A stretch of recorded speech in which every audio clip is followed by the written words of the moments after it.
戦争は変わった。一つの時代が終わり、俺たちの戦争は終わった。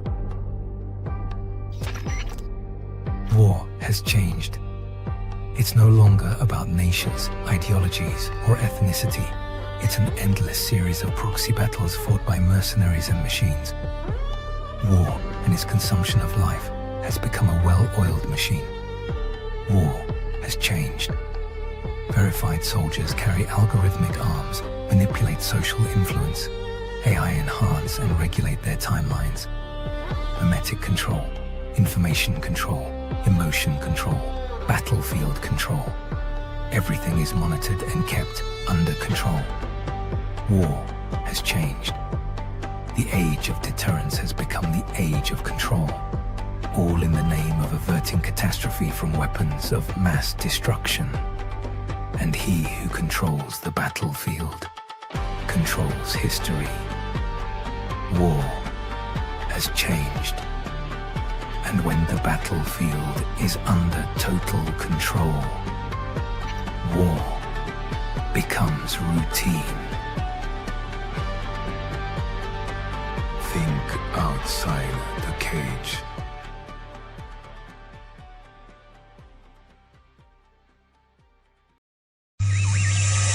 The world is getting crazier. People are acting more and more insane. The end of the world is tomorrow. Tomorrow. See, there's only one thing to do when the world is falling apart. Listen to Basil and Gonz as they discuss this week's news and events through the lens of Bible prophecy. You are listening to Canary Crime News Talk. You're listening to Canary Crime News Talk. It's not a podcast, it's a lifestyle.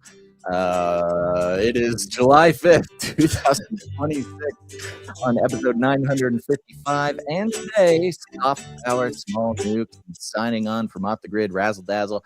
I'm your best buddy Basil, and you are not crazy. And my name is Gonz, at Face Like the Sun, director of the Age of Deceit films and author of Prophecy Without Panic, Recovering the Patterns Behind Bible Prophecy, your favorite Asian provocateur for Christ, live to tape from the metaverse to bring you the best news, which is the gospel message of Jesus Christ, while reporting the egregious with a well-rounded, biblically grounded take on world events. Oh, you know what? I'm not used to doing all these different buttons. Here we go. Now people can see us.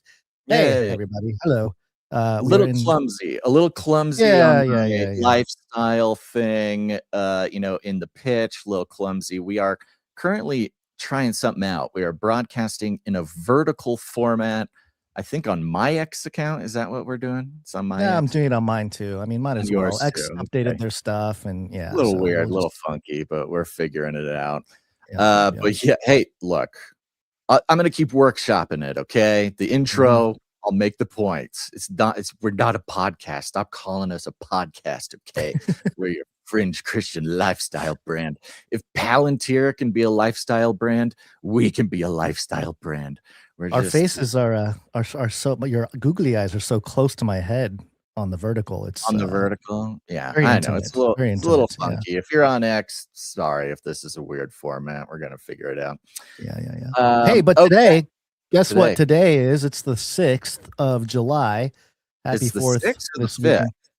It's the 6th. Why did we put 5th on everything? I called it the 5th, and the date on all of our stuff says the 5th. Oh, you know what? I probably updated on the documents yesterday. Yeah, time travel messes you up, so it's okay. Yeah. It is Cocaine Shark Week, but not only that, it is, what year is it, 2026? It is the 4-year anniversary since the demolition of the Georgia Guidestones. Ah, yes. It's been 4 years since they tore it down. That seems kind of crazy, actually. That's very interesting you say that, because I was thinking about this recently, not sort of attached to anything. Oh, I see it. You stuck with cutting off our scroll on the bottom there. I see. Okay, yeah, I did. You didn't say anything, so I just went with it. It was just. I like the scroll back, but we'll deal with it later. Scroll over the chat makes me dizzy, so I just decided. I'm thinking of you, chat. I'm thinking about you guys.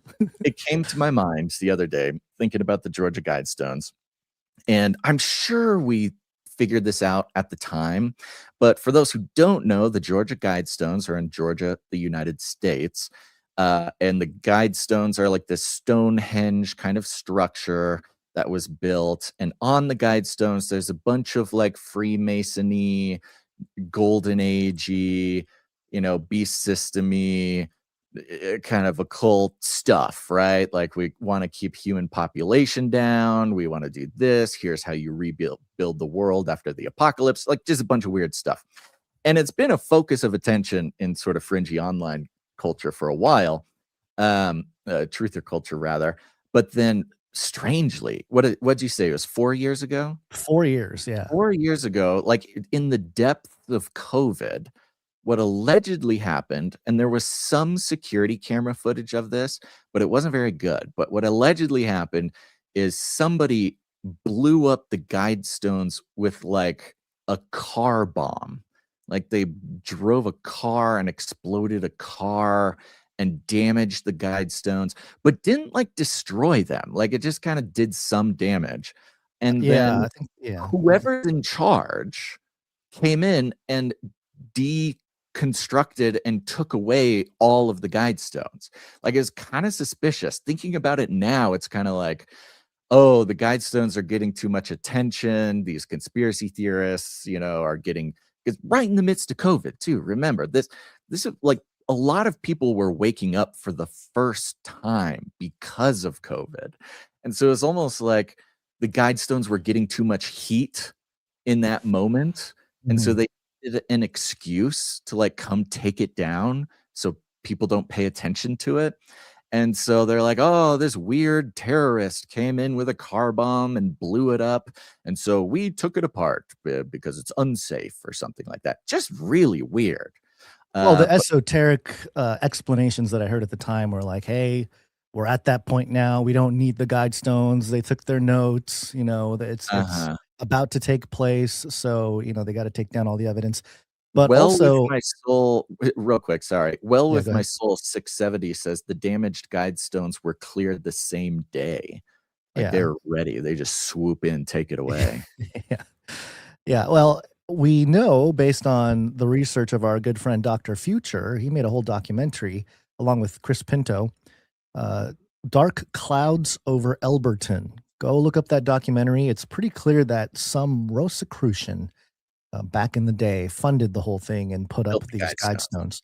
Yeah. And so they, I don't know. It seems like Dr. Future blew the lid off of the whole thing, but he doesn't get any credit for any of that stuff because we'll give him credit. Too much truth. I know we're the only show that gives them credit, but people talk about, because I still hear people talking about nobody, like Alex Jones, nobody knows who puts up the guidestones and all this stuff, and it's like, we kind of do, but we do. Nevertheless. Well, Dr. Future's our guy. He's our very special guy, of course, for those who are familiar, for those who are brand ambassadors of the Canary Cry lore, they know this. Of the lifestyle, Dr. Future, retiring his podcast Future Quake back in 2012, was actually the reason we started podcasting at all. So, yep, that's true. Important to us. And the one big line that everybody talked about with the Georgia Guidestones was bringing the world population down to 500 million in harmony with nature or something like that. So that was it was a depopulation agenda that people discussed the most when it comes to this. And I think it's been vandalized a lot over the years, but that car bombing or bomb thing or whatever was sort of the beginning of the end of the whole thing. And by the 12th of July, there were reports that the whole thing had been, cleared. So it's interesting. Okay, so Mike Cornell in the YouTube chat says, when they broke the guidestones, it could have been part of a ritual, as in they had a small part of the stone years ago and broke it and gave pieces to different people. I don't know, he says, IDK.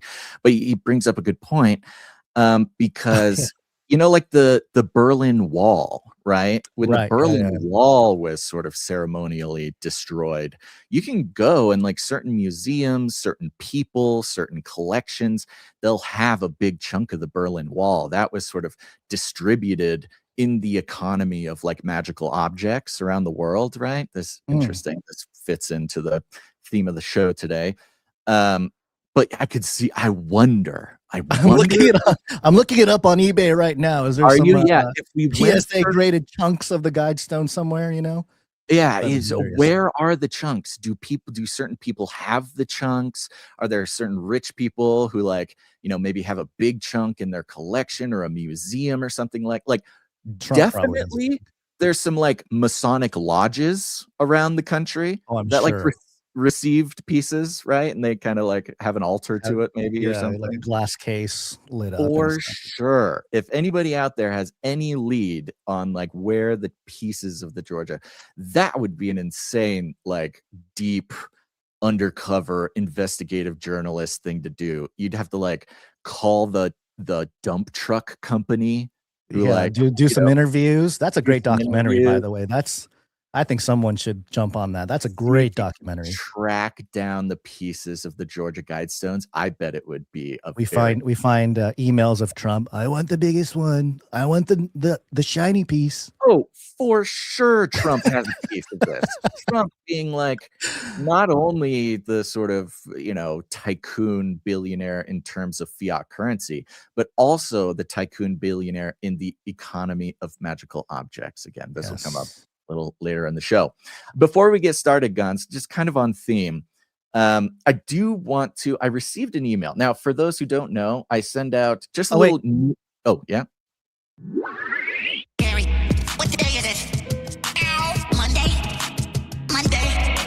Just It a is reminder. Monday. It is Monday. It is Yeah, it's Monday. Good to know. Yes. Now, if you go to canarycry.party, you'll see a little area where you can sign up for the newsletter. And the newsletter I send out twice a week before each show with some fun stuff. It'll have some art in there. It'll have a little stuff from me. And it's a reminder that we're going live. Just helps you, find the show. So recommend you go sign up for it. Canarycry.party. I got a reply from somebody to today's newsletter. And this is, their name is Miguel. So shout out to Miguel. What's up, Miguel? It's Miguel. What's up, Miguel? Now, Miguel replied and says, I haven't heard your show in a while. I do have a question for you. Are you guys still Trumpist? So, Miguel, I didn't quite have time to respond to Miguel by email. I do not know if Miguel is tuning in today. My hope is that he got the email, he saw it, he's like, oh, these guys are still going. Let me tune in today. I hope Miguel's here. But if you're not here, Miguel, I hope you listen later. But yeah, Miguel obviously doesn't watch the show. He says, I haven't heard your show in a while. I do have a question. Are you guys still Trumpist? And I think Miguel represents a cohort of listeners, or rather former listeners, that were a little bit maybe misunderstood a little bit about our position on Trump and everything. A little bit. Yeah, maybe a little And bit. look, we get it. We're used to it. And especially if it's been a while, like let's time travel in our heads to like 2023 or 24, right? The world was a little different. The Trump thing was a little different. This was sort of the beginning of, I don't know, some troubles for Trump with his base and whatever, right? So I think that every big thing that happens in the world that we have to analyze from like taking a step back and analyzing from a 30,000 view thing, there was a lot of people who thought that we were like politically pro-Trump, and I don't know, just that kind of thing, just like your basic political fan of Trump. I can understand because what happened, especially back in the early 2021, 22, to in the midst of the tell Biden, the truth. Yeah, right. In the midst of Biden, but also to deconstruct mainstream reporting was to, by default, make it look like you're supporting Trump because you were just tearing down some of the nonsense the mainstream was saying. So people might have misunderstood, you're kind of deconstructing mainstream to, I support, or we support Trump, which is not necessarily the case. But that is, I can understand people not seeing the. There's a great nuance example there. here, and I don't want to get too bogged down in this. Yeah, of course. But Caleb in the chat, this is a great example of the difficulty of what we try to do here. Caleb says, Basil literally encouraged people to vote for Trump before the election. And he then says, I know where the clips are at. And so, Okay. Caleb, I encourage you to go find those clips and send them to me, please. Please do. I'm very serious about this. If you have the clips that communicate to you that I was, campaigning for Trump or something, please send them to me. And I'm not saying I didn't encourage people to vote for Trump, because again, think about it. It was the election where it was Biden or Trump, or it was then Kamala or Trump. And the thing is, like, you don't have to be a huge fan of Trump. You don't have to be a MAGA head to look at those options and see that one is better than the other. Careful. You're starting to sound like a little Trumpian there, Mr. Googly Eyes. Yeah, Caleb says you were already tagged in them on X months ago, Basil. Thank you, Caleb. Tag me again, please. If you can find them, please tag me again. I'm not going to go through months of my tags on X to find the clips. I'm asking you as a friend, Caleb, please tag me again. Bring these to my attention. So in the world where we are given a choice between Kamala Harris and Trump, sure, I concede. I probably encouraged people to vote for Trump versus Kamala. Otherwise, people who really understand what's going on here, I mean, voting is theater. Voting doesn't matter. I mean, come on. Voting doesn't really voting matter. isn't It doesn't real. make a difference. Look, yeah. In the end, voting isn't real. So just give me a break, okay? All right. And Monica, thank you, Monica. Spicy top of the show here. We're Monica really coming to my rescue saying, even if Basil encouraged people to vote Trump, it's not him being a Trumper. Thank you, Monica. Monica gets it. Monica. All right. So anyway, back to Miguel. Uh-huh. I haven't heard your show in a while. I do have a question. Are you guys still Trumpist? Now, this was a very short, to the point email, which is why it was impossible for me to respond before the show, because I don't know what Miguel means by Trumpist. I don't know. But these are the types of difficulties that we have trying to make it through this world and communicate and think and process out loud with you, which is what we're doing here, versus other shows, other podcasts. Dare I say, we're not a podcast. We're a lifestyle brand, baby. But, you should not be coming here because we're here to tell you what you agree with. We are being vulnerable and doing a very dangerous thing, which is to figure out how we feel about the world live here with you.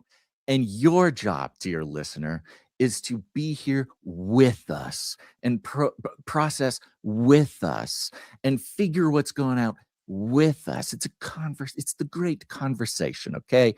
We're not here as an agent of any ideology.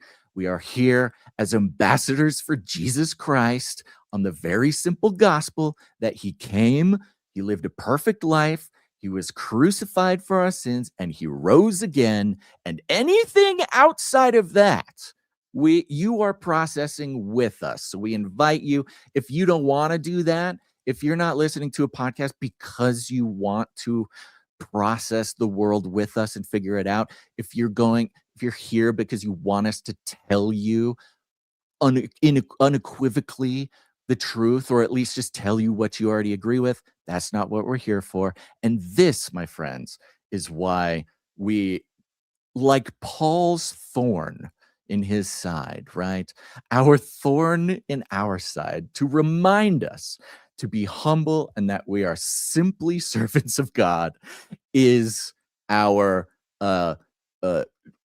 precarious viewership and download numbers. That is our thorn in our side, to remind us that we are simply here to do what God wants us to do. I think I also think for most people that tune into podcasts and live streams and stuff, you probably have not been on the other side of the mic or the camera or whatever. You haven't been on the side of speaking to the general public and getting your words out there, and just, there is a very serious and honest temptation to go with the crowd, to go with whatever's big, to go with the big new thing. Mhm. And we have chase the said numbers. multiple times, yeah, Chase it the gets the numbers. chase the algo.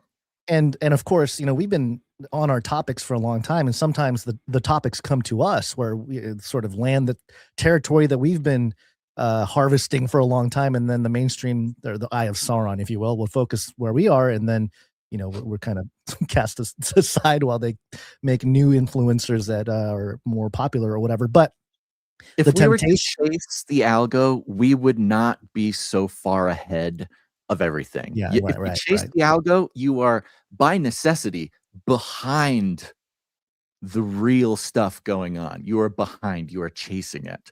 Right. Well, And that that's a and good way to get your numbers up, a good way to sell advertisements.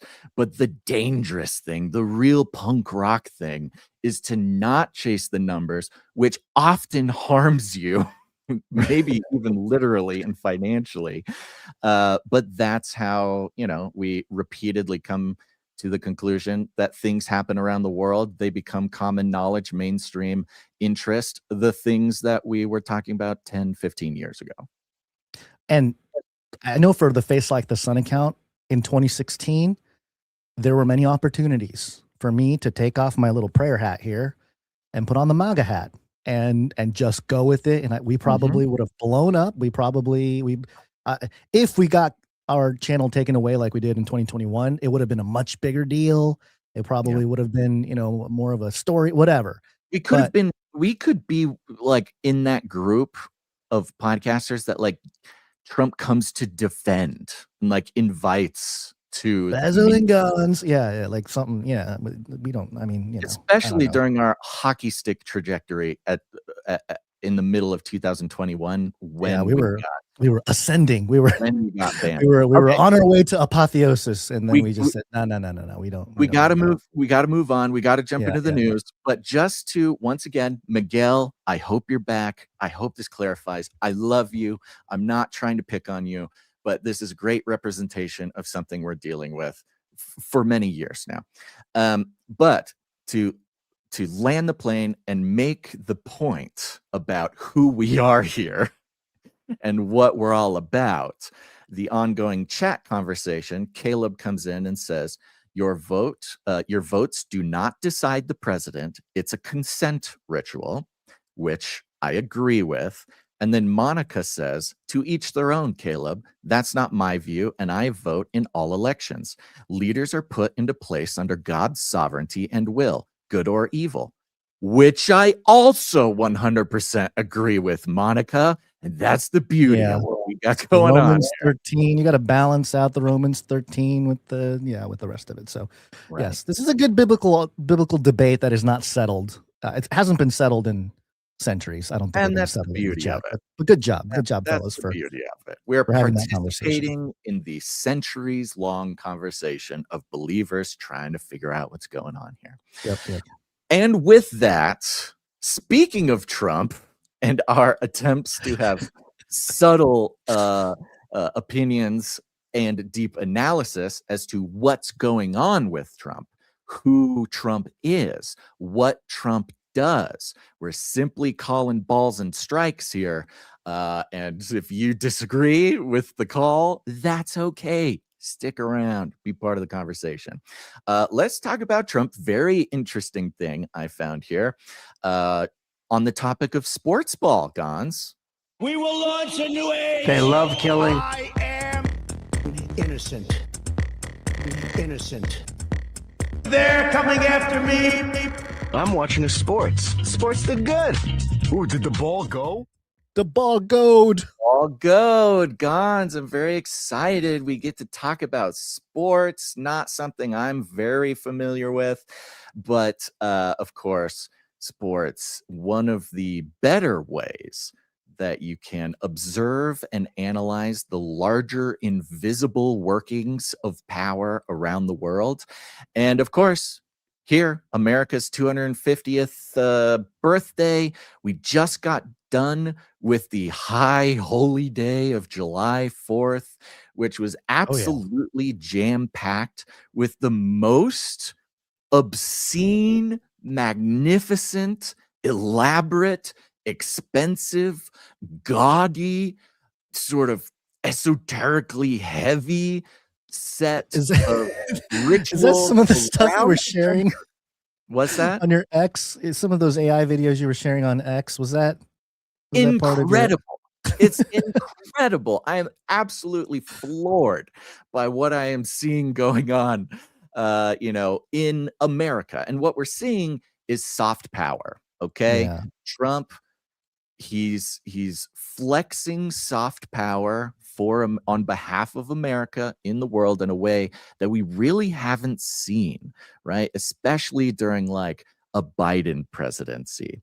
And yes, to be real, there's a part of me when I see the AI videos of George Washington riding a bald eagle and bombing the British ships, or if I see, the video of the guys with all the guns shooting as if they are playing the percussion to a wonderful patriotic song. I love it. But over the weekend, 4th of July, of course, the most magnificent displays of just almost vulgar patriotism.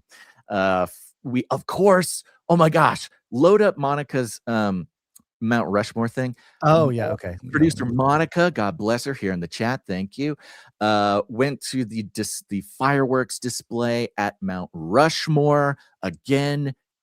I just, like, I don't know what any other world, just the vulgarity, and I don't even mean that in a necessarily a bad way. I'm just saying the essential oil of American soft power being on display across the country on 4th of July. Thank you, Monica. We got the shot here of the fireworks over Mount Rushmore. Of course, Trump always jokes about putting himself on Mount Rushmore, so there's some depth to that conversation. She's holding up the Godfather design for Canary Cry News Talk in front of the fireworks. Beautiful brand ambassadoring. Thank you, Monica. Yeah, this is great. Perfect shot. This is almost perfectly staged, like the Trump assassination attempt. Very well done. The angles are proper. I mean, very well established. It's just the semiotics, the symbolism at work in our lives today is just I love that. Hard to miss.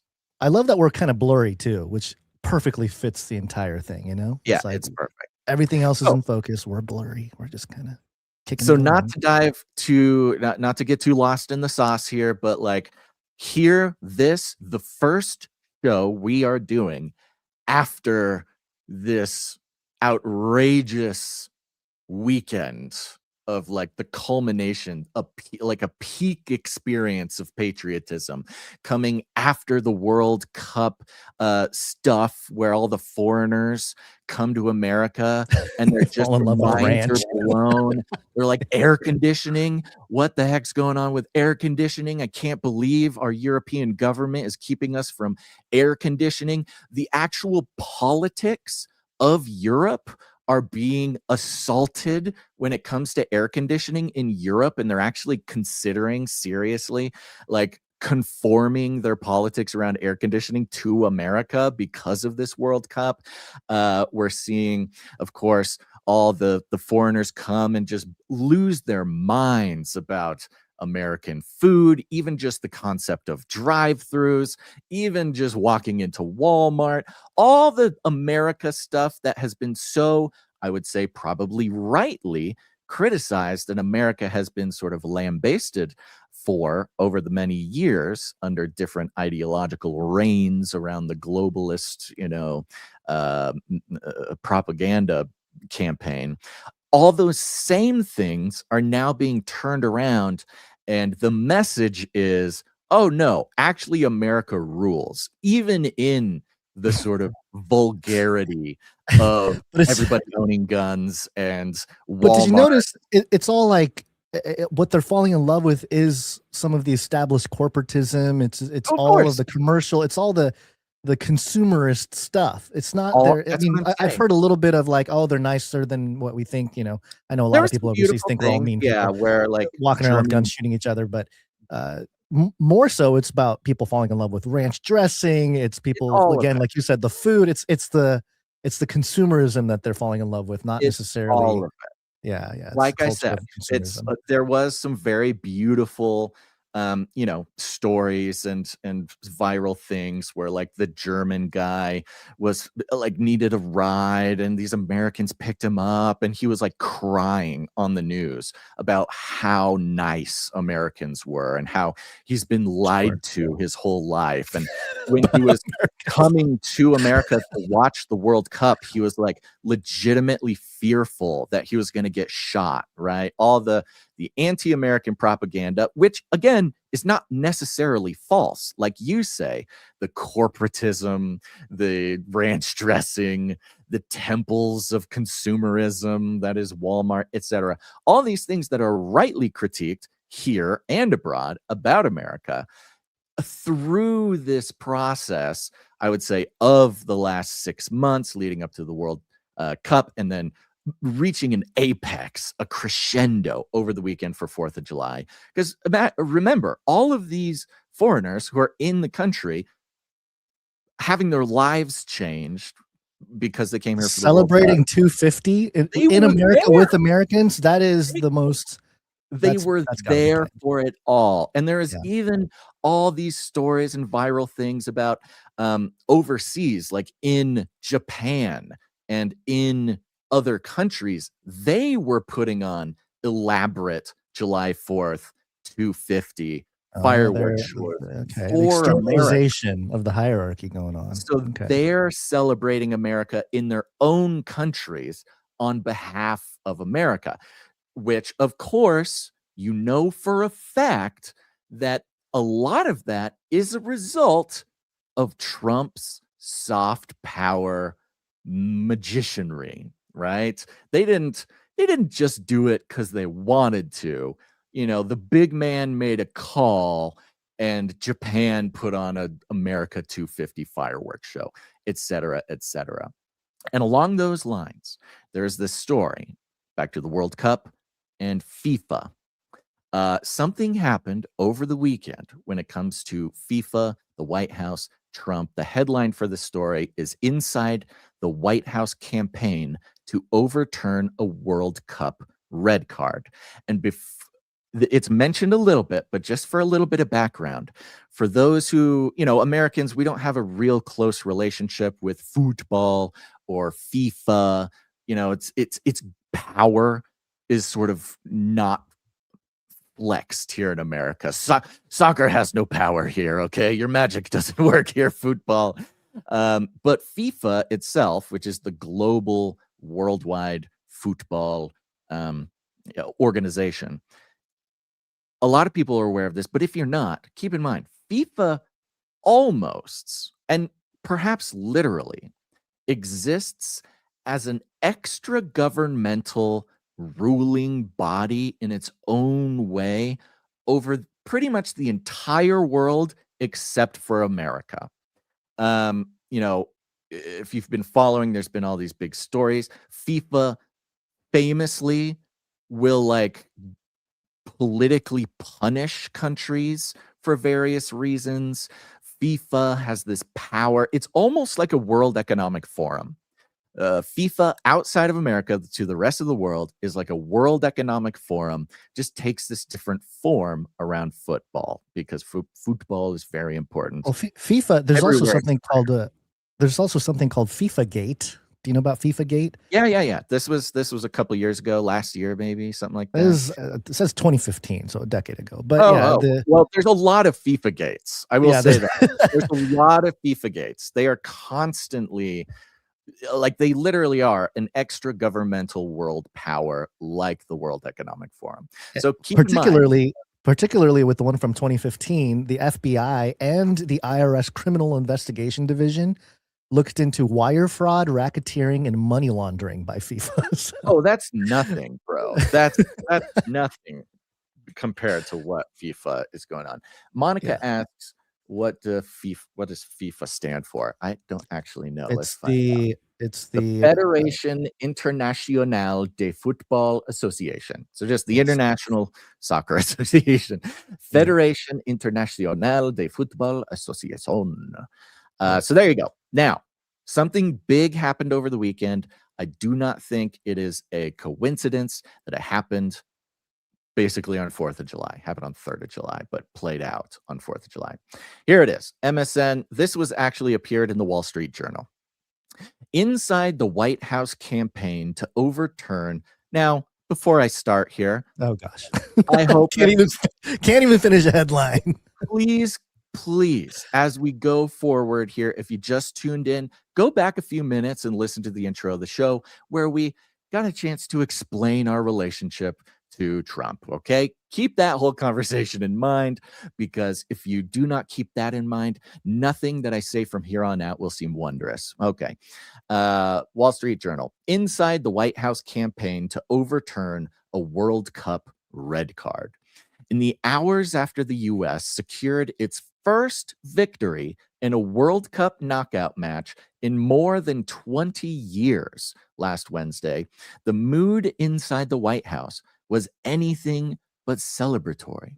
The game, held 2,400 miles away in Santa Clara, California, had been marred by a controversial red card for the Americans' top scorer at this tournament, striker Folarin Balogun, and it meant he would be automatically suspended for the next match.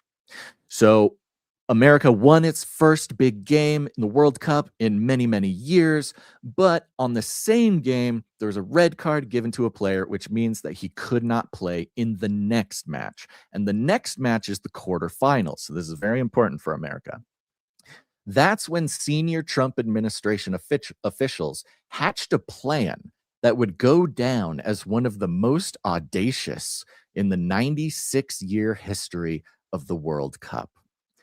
96-year history, that's like way older than a lot of even like globalist deep state governing bodies. Like not as old as the Olympics. The Olympic Committee. They probably learned from the Olympic Committee. They're the most corrupted. I think there's an argument that FIFA and the Olympic Committee are like, yeah, there might be some maybe neck and neck in power. Like they are, anyways. Yeah. Coincidentally, FIFA, we had the World Cup because of Trump. We also have the Olympics here in 2028, again because of Trump. So we have this campaign of like unimaginable soft power from the Trump administration. Never mind that soccer's world governing body fiercely protects its role as the final arbiter of what happens within the white lines of the pitch, or routinely metes out draconian punishment for political interference. The White House was going to take it upon itself to turn a refereeing decision into a matter of state and reverse a call in a soccer match. And in FIFA President Gianni Infantino, in FIFA President Gianni Infantino, the man Trump once called the king of soccer, officials knew they could count on a willing ally. For Commerce Secretary Howard Lutnick and Andrew Giuliani, the executive director of the White House's World Cup Task Force and son of Rudy Giuliani, the borderline call was an injustice that demanded executive intervention. Starting that night, Lutnick and Giuliani organized several phone calls with Trump, according to people with knowledge of the matter. The suspension, they argued, wasn't merely undeserved. It threatened to undermine the U.S. team's chances when the Americans took on Belgium on Monday, that's today, in Seattle, for a place in the quarterfinals. So yes, not only did it threaten to undermine the soccer match, but it threatened to undermine America's power. Sports is a metaphor. Sports is a metaphor for all kinds of things. In this case, a metaphor. It's a battlefield. It's a weapon. It's almost as effective of a weapon to wield in this kind of case, this international case, as like a nuke, right? I mean, it's that true. level. Yeah. It's nuclear weapon level soft power A lot more people care about soccer or football than they do about nuclear situations. So, Yeah. Yes, something You're like going to this see a lot more protests from can something like affect this than significantly more people's lives than, unfortunately, a yeah, nuclear weapon. I say that with a bit of jest. Don't get angry. if they're real. Trump, if nukes are real, which is questionable. Trump, who was instrumental in bringing the World Cup to the U.S. and views its success as a matter of personal pride, didn't want the ejection to cast a shadow over the tournament. So they're applying reasoning to Trump, which the media loves to do, right? This is one of the media's like favorite hobbies, is to state as fact what they want you to think is in Trump's heart, right?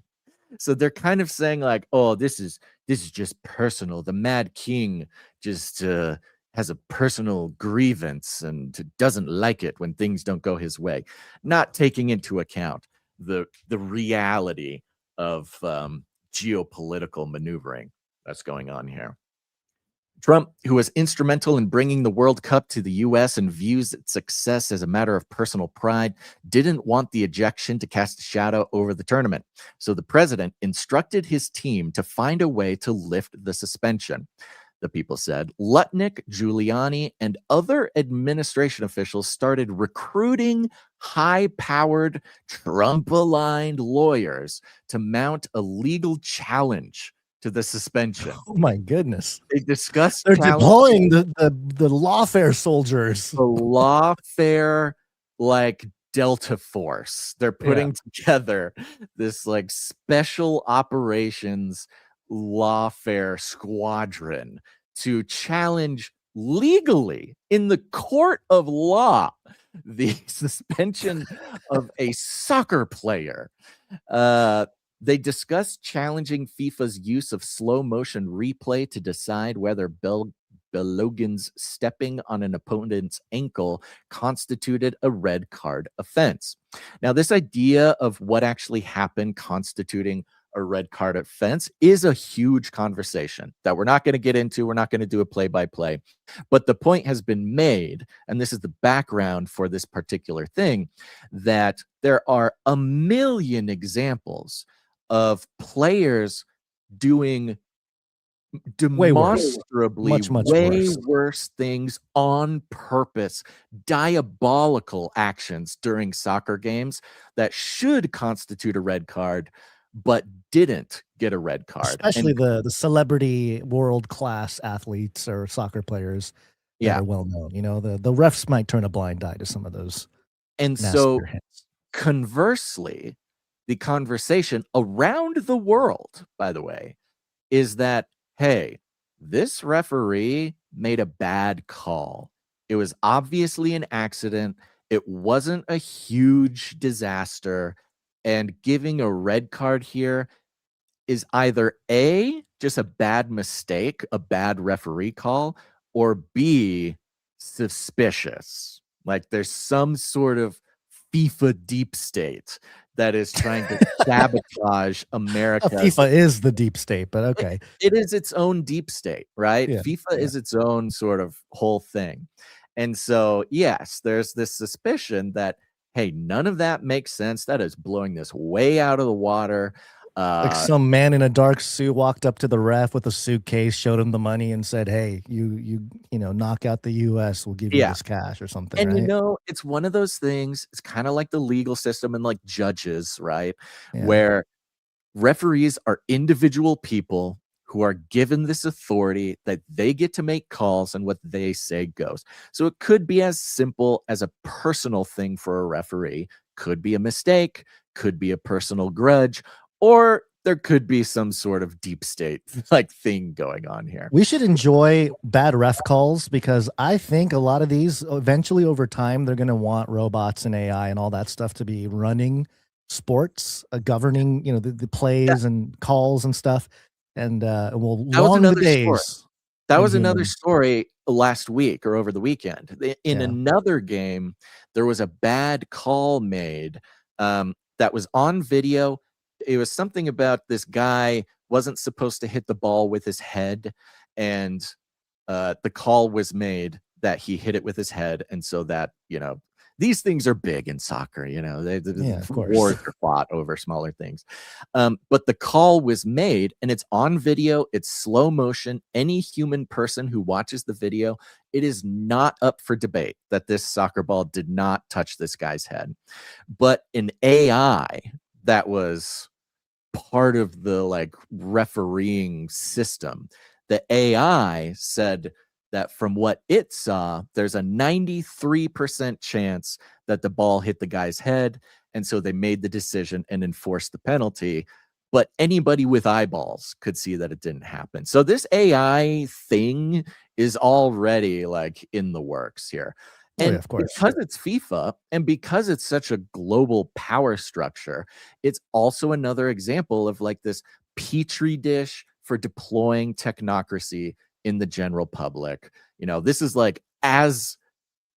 as relevant as law enforcement using facial recognition and getting it wrong, right? Okay. So that's kind of the backstory on the red card that was given. Administration officials didn't take long to brief U.S. soccer officials about their plan, the people said. I like it was a brief. The White House legal team says, hey, soccer officials, just so you know, this is what we're planning on doing. So just know this is coming, right? The black SUVs are deployed. They can see them coming. Yeah. In the 24 hours after the game, the U.S. soccer publicly bemoaned that it had no recourse to appeal the decision and no obvious replacement for Bulligan on the roster. Trump picked up the phone to the one person he knew had the power to put things right. Infantino, who's the president of FIFA, has ruled soccer's governing body since 2016 and courted Trump for nearly as long. He has been a regular guest of the Oval Office and popped up alongside Trump at events ranging from a UFC fight in Miami to the Gaza Peace Summit in Egypt. Trump took this guy, the soccer president, to the Gaza Peace Summit in Egypt. Again, interesting. Might be relevant in the moment here. Exactly. Showing how big and important FIFA is. They're in the room during these geopolitical peace summits. And when the two men spoke, Trump urged Infantino to review the Bulligan call. The FIFA president agreed to look into it, but didn't commit to overturning it, one of the people said. By the time Trump and Infantino spoke again days later, however, Infantino was ready to tell him that the suspension was being lifted. Some of the people said. I love all their sources is they just say the people. Some of the people said this happened. The people said, of course. What is this? Is this what outlet was it? It's Wall Street Journal. Yeah, okay. That makes sense. FIFA had deployed a little-known provision known as Article 27, which it says allows its disciplinary committee to exercise its discretion when reviewing sanctions. And this is a small little detail that it's easy to miss. But, we talk about laws and their formatting and they're analogous to sort of grimoires, that when you write a law, a legal document, it's filed, it's official, it's in the Library of Congress, it becomes sort of a spell that can be referenced by these sort of esoteric power structures. And they can choose when to do it or not. Just because a law exists doesn't mean that it's automatically applied. It takes this sort of magicianry or power, something to pass this power to evoke or invoke that thing. So little known, very rarely used Article 27, which says it allows a disciplinary committee to exercise its discretion when reviewing sanctions, which is so simple and uncomplicated. It's surprising that that's not just a known thing. There's a disciplinary committee. The law just says, or the rule just says, it can decide when reviewing actions. It seems so simple, but the fact that it's so esoteric and hidden and rarely used is just it shows how FIFA does its job, kind of. Mm-hmm. Quote, Thank you to FIFA for doing what is right and reversing a great injustice. Trump wrote on social media Sunday afternoon. There's so many injustices in our own country going on. Every corner, there's some crazy injustice going on. But I'm glad our president is taking care of the most visible ones. The really important ones, like a bad call at the World Cup. Exactly. He's very invested, and he has the power to do things like intervene in a soccer match. And you think, why? Well, the Wall Street Journal wants you to think it's just personal whimsy of the president. But of course, we know that that's not true, that there are bigger things at work, of course. What's interesting, before you go on, just the color red, and especially because this is a red card, of course, we can go as deep as possible when it comes to the color red and all this kind of stuff. But in certain esoteric and occult symbolism, the red card, so to speak, can suggest power made visible, or like the final the alchemists will say this is sort of the last stage of the Philosopher's Stone, where the manifestation of something, it becomes visible to everybody. So that's very interesting. Yeah, interesting. You got the red bracelet in Kabbalah. Yes. The red shoes, the whole thing. Not everyone took such a generous view. Let me back up again. Thank you to FIFA for doing what is right and reversing a great injustice, Trump wrote on social media Sunday afternoon.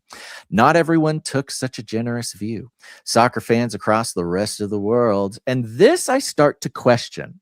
Okay, remember, it's the mainstream media. It's here to craft a worldview.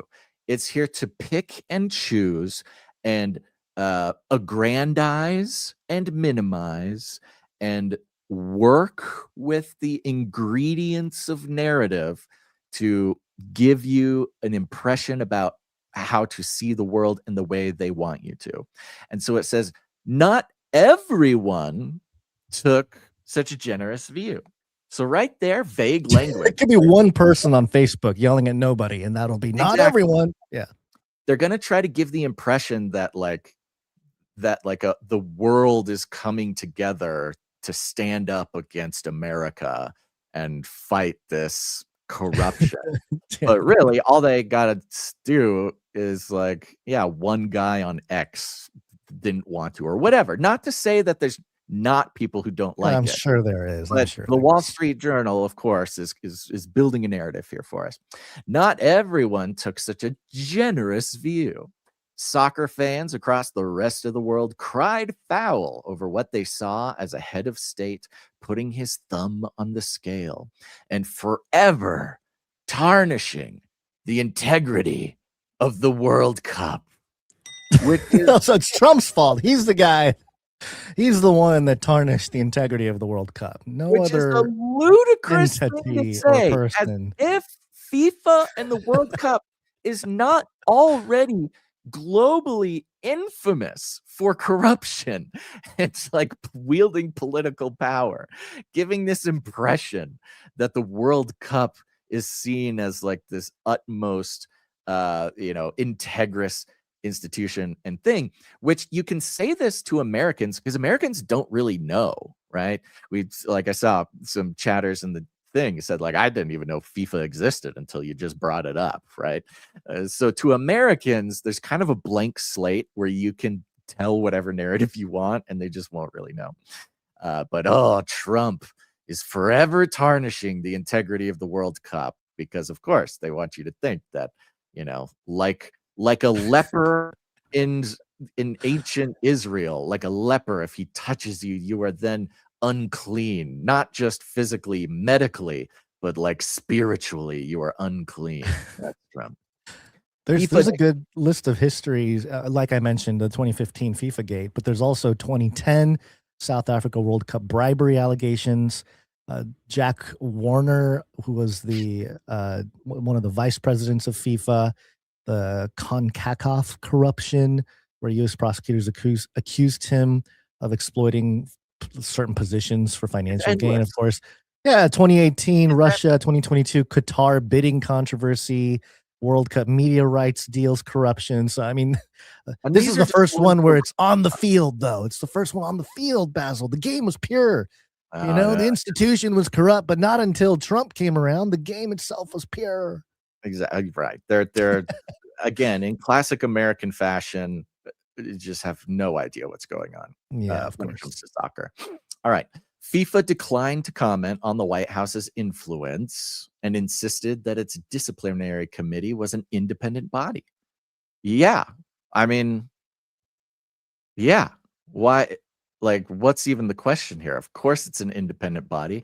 And like all of us, again, analogous to our individual human bodies created in the image of God, we are also independent bodies. That doesn't mean that shenanigans are present or not present. Again, they're saying nothing while using this big language. The White House didn't respond to a request for comment. Belgium's soccer federation. Remember, Belgium is the team, country we're playing next. Yeah, the one that was, stands to benefit from America not having their best guy. Now, when I think back when I played whatever T-ball or the rare team sports I played in my life, which I used to be much more into, but not so much recently. There's an aspect of sportsmanship, right? You're like, hey, yeah, a bad call or whatever, their guy got banned or not. Hey, we all just want to play the game, okay? Like, it's a weird thing to kind of take sides on and cry about, unless, of course, they have some stake in the game here. And who knows what involvement they have or don't have. Belgium's Soccer Federation said that it was, quote, astonished by the reversal and announced that it was reviewing its options. So the Belgium Soccer Federation is getting ready to fight back. The lawfare is not over. The team's coach, Rudy Garcia, wondered if the whole affair was an April Fool's prank played in July. Ooh. Wow. Norway coach, just some coach not connected to it. Norway coach, there's a special Stoa, I think you would pronounce it. I think you'd pronounce it Stoa. Stoa Solbakken condemned the episode as a, quote, bad decision that will hurt the World Cup. Quote, I feel also sorry for the United States, Solbakken said. Quote, because if they win, that will always hang in the balance for it. Meaning, if they win, sounds like what a loser would say. Setting up the loss. Wow, good job. If I was a player, I'd be like, Coach. Now it's even if they win, they don't deserve it, right? It's really bad sportsmanship. That's a bad, I mean, that's not surprising. Even U.S. coach Mauricio Pochettino found himself in an awkward position. He had insisted after Balogun's ejection, which came in the 64th minute of the 2-0 win over Bosnia and Herzegovina, that it was, quote, never a red card. The Americans had been forced to finish the game a man down, which he said was punishment enough. Yet he refused to address whether or not it was appropriate for the President of the United States to involve himself. Quote, in the end, it's not that we're victims, Pochettino said in Spanish, quote, but we're not the bad guys either. And the U.S. coach speaking Spanish. If that is not the perfect distillation of, like, in this era, this golden age, as we're watching this transformation of America's soft power in the world. I mean, all Trump's wars and operations and all the military stuff, that's just one side of it. The other side is the soft power, right? Where does America culturally stand? And we've been watching this campaign over the last 6 months or more of just this revolution in America's stance, soft power wise. Of course, like I said, peaking over the weekend with the World Cup, et cetera, like America's back, baby, and everybody can feel it and everybody knows it. But there is a sense for Americans where a lot of Americans, and I'm not meaning the patriotic ones, a lot of people are very clear on where they stand about America, and that's what it's all about. But there is a cohort of Americans who are having to reckon with this change that they're seeing, with now the foreigners and everybody talking about how great it is. Maybe the things that they've always criticized are actually what makes America special. Maybe we aren't the worst country. Maybe we aren't the white devils that the Iranian government calls us. Maybe it's not so much that. And if this doesn't perfectly vocalize kind of where maybe the Trump administration or whoever is trying to invite those people who say they hate America, mostly because they think it's the right thing to do, right? For a long time, if you want to fit in, if you don't want to get, the side eye at the PTO meeting, if you don't want your friends to unfriend you on Facebook or whatever, you kind of were forced to be like, yeah, America's bad. Oh, we're the worst. Okay. And a lot of people don't think about it and they don't care. They just want to fit in.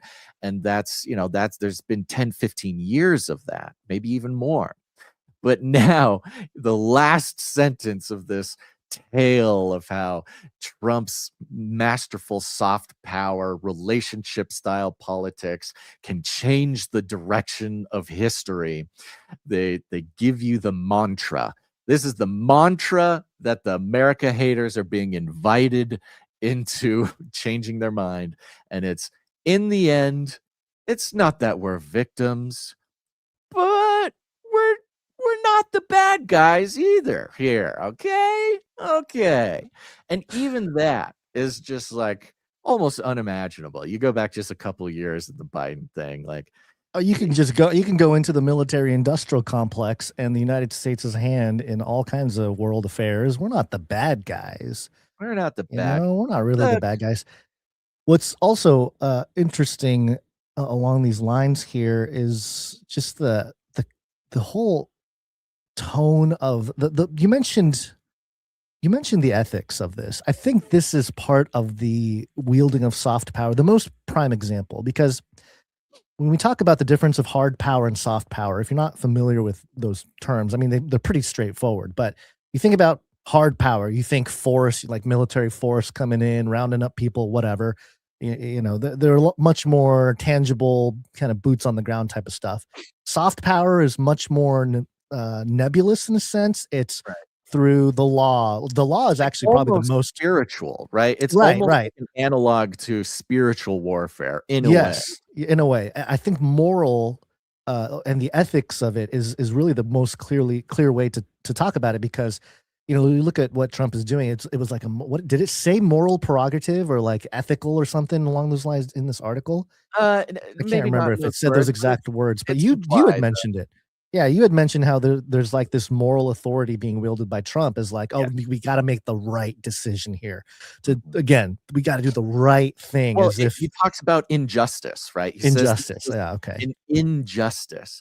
And, an interesting connection is made for me here, to your point, is on Clubhouse last Thursday, I was talking about Psalm 23, and I was comparing my new translation, my study Bible versus, the regular stuff. And one of them, it says he leads me down the path of righteousness. And my new translation says something else. But that word righteousness, in Christianese, like a Christian person, you hear righteousness and you generally know what, that means something to you. You don't need to think about, what righteousness is.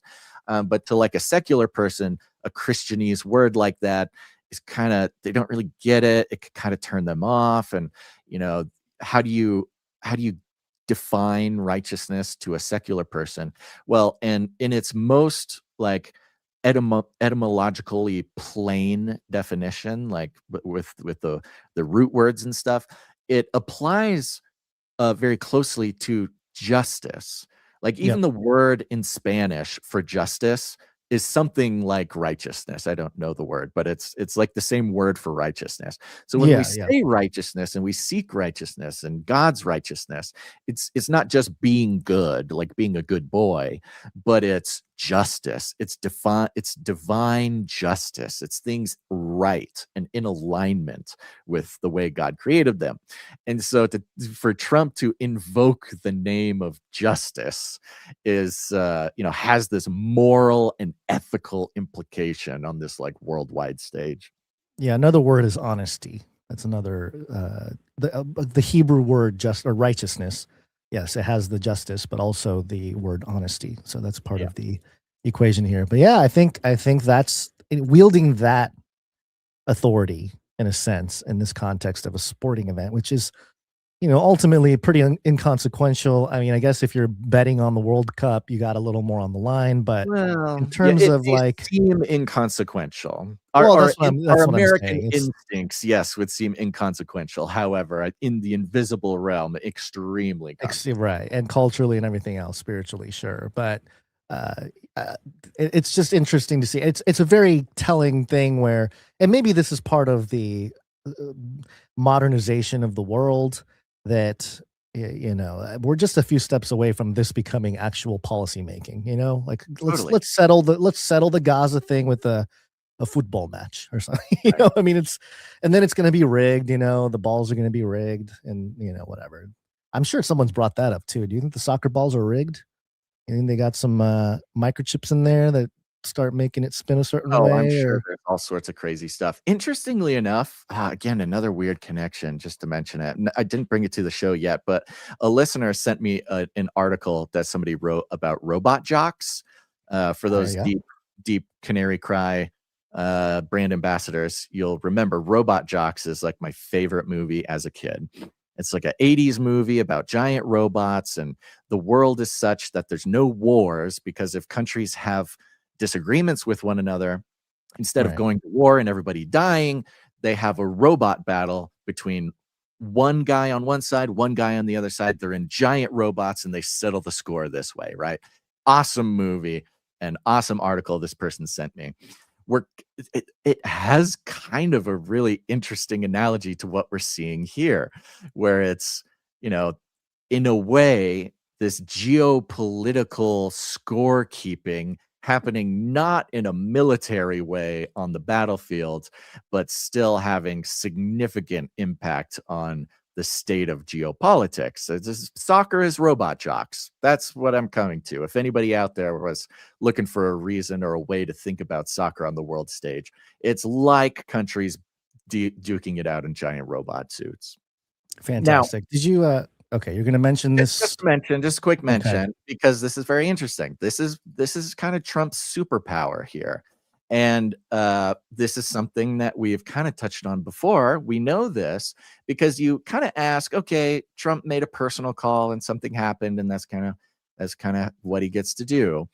But you say, like, what exactly, like, what is the mechanism of this? And it's come up a couple times already in this episode, and that is the economy of magical objects. And as Marina Abramovich, head witch of the esoteric underground of the whole world, said multiple times, people are now familiar, she said, Trump, whether he knows it or not, is a very powerful chaos magician. Okay.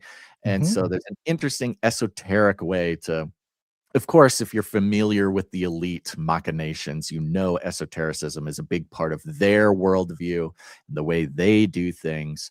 But Trump, as a powerful chaos magician, one way that you can see this play out is he loves presents, and as in gifts, and he loves what I call magical objects, which is not just an object, but one that carries such powerful meaning. And like, they're like these little amulets of power, like you see in the movies or whatever. And when you get to a certain level in elite power structures, money stops mattering very much. Like, everybody just has so much money. Your peers have so much money that trading fiat currency becomes less and less interesting at that elite level. And what replaces it, there are a few things that replace it, some very dark things, but one of the things that replace it are magical objects. And Trump has a long storied history for decades and decades, people telling stories about, they went to Trump's office and Trump let them pick out off this shelf of just like amazing historical objects of pens or baseballs, and each one of them had a history and something important attached to it, and yada yada yada. It's kind of part of his deal is receiving and giving magical objects. And we covered this, I think it was last year, the year before. Here's the Politico article. They know how to get to me. Trump relishes his trophy life. The most powerful people on the planet are refining a strategy for meeting with President Trump. Make him feel like a winner. So Politico is putting it in this kind of Trump's a baby kind of sense, but they reveal what I'm talking about here. Argentine President Javier Milei on Tuesday presented Trump with a letter nominating him for next year's Nobel Peace Prize, just days after 2025 award, for which Trump had forcibly lobbied, went instead to the Venezuelan opposition leader. Interestingly enough, that story about the Nobel Peace Prize, that Venezuelan ended up giving Trump the Nobel Peace Prize. Again, another transaction of this magical object. Such a beautiful statement, Trump said, holding up the frame in gold, no less, in the cabinet room. In the latest series of personalized presents, the president has received from world leaders, business magnates, and sports titans. In August alone, Trump was gifted 3 Olympic medals, a FIFA World Cup, and a bespoke unit of 1 Apple plaque with a 24-karat gold base. Quote, "There's a solid gold trophy," Trump said on August 25th, gesturing to the FIFA World Cup during an unrelated Oval Office event. Quote, "They know how to get to me." And they go on and on. But they talk about how the FIFA president had given the World Cup to Trump. And there's a little bit of a story about it at the bottom, just to illustrate. Let me see here. It says 2 days later, FIFA President Gianni Infantino came to the White House bearing gifts: the gold World Cup trophy and a personalized FIFA ticket to the 2026 final. Row 1, seat 1, of course. So, of course, Trump has a ticket to the finals. He wants America to play in the finals. The trophy is, quote, "for winners only," Infantino told the president, quote, "and since you are a winner, of course you can touch it." Quote, "Can I keep it?" Trump asked. Quote, "We're not giving it back. That goes very well on the wall over there." So Nice. telling the story about, yes, the FIFA World Cup president presenting Trump with what ended up being a replica of the trophy, not the literal trophy, but a replica, they say in the article. But you can see it's kind of like in John Wick when he's given like a coin for the Assassin's Guild or whatever, wherever he goes in the world, he can show this coin, and it's like his one favor that no matter what, if you have this coin, this little magical object, you can make something happen no matter what. Yeah, and that's he's probably got a little red button in there. You take off the top, there's a little emergency button that he can press. That's what it is, right? Trump was given the coin. When you need a favor, pick up the phone, show me the trophy, and anything you need, we can do it. And I think that's what happened here. I think that's what happened here. He FaceTimed the president of FIFA holding the trophy. He's like, "I'm calling in my favor. I got the trophy right here. You have to do what I say." And again, of course, Trump's whimsy is one part of it, but it's during this transformational weekend of July 4th, the pinnacle of, America's new standing in the world, or refreshed standing in the world, or whatever. It's a pretty major transition we're watching here. It's very surprising to watch, but also very interesting to look kind of behind the curtain and see this very real, very important soft power economy playing out, because the media and everybody's so obsessed with the military and the wars and the power and the blah, blah, blah. And they can totally miss this sort of stuff going on behind the scenes. That is at least as important as military power, but possibly even more. Yeah, more recently, King Charles came to the White House, gave the Trump bell from 1944. Yeah, Trump There's bell also from the submarine, the Trump submarine. yes. There's also a replica of the Ark of the Covenant Yes. at his Mar-a-Lago location. So yeah, he's really into all this stuff, all these artifacts. But there's more weird stuff happening in actual geopolitics, and this might be a reflection of some of the stuff going on I think now. it's related. I think it's Yeah. related. Actually, What? real quick, Okay. it is absolutely related because Okay. in the Politico article, they bring up the This old political golden article. pager. In February, Ah. Israeli Prime Minister Benjamin Netanyahu bestowed the president with a golden pager, a trophy-like reference to an Israeli military operation that involved blowing up the pagers of Hezbollah affiliates. And it goes on. So, it's on the list of kind of the receipt, the magical objects receipts. You see this playing out. Benjamin Netanyahu, the golden pager, and this next story.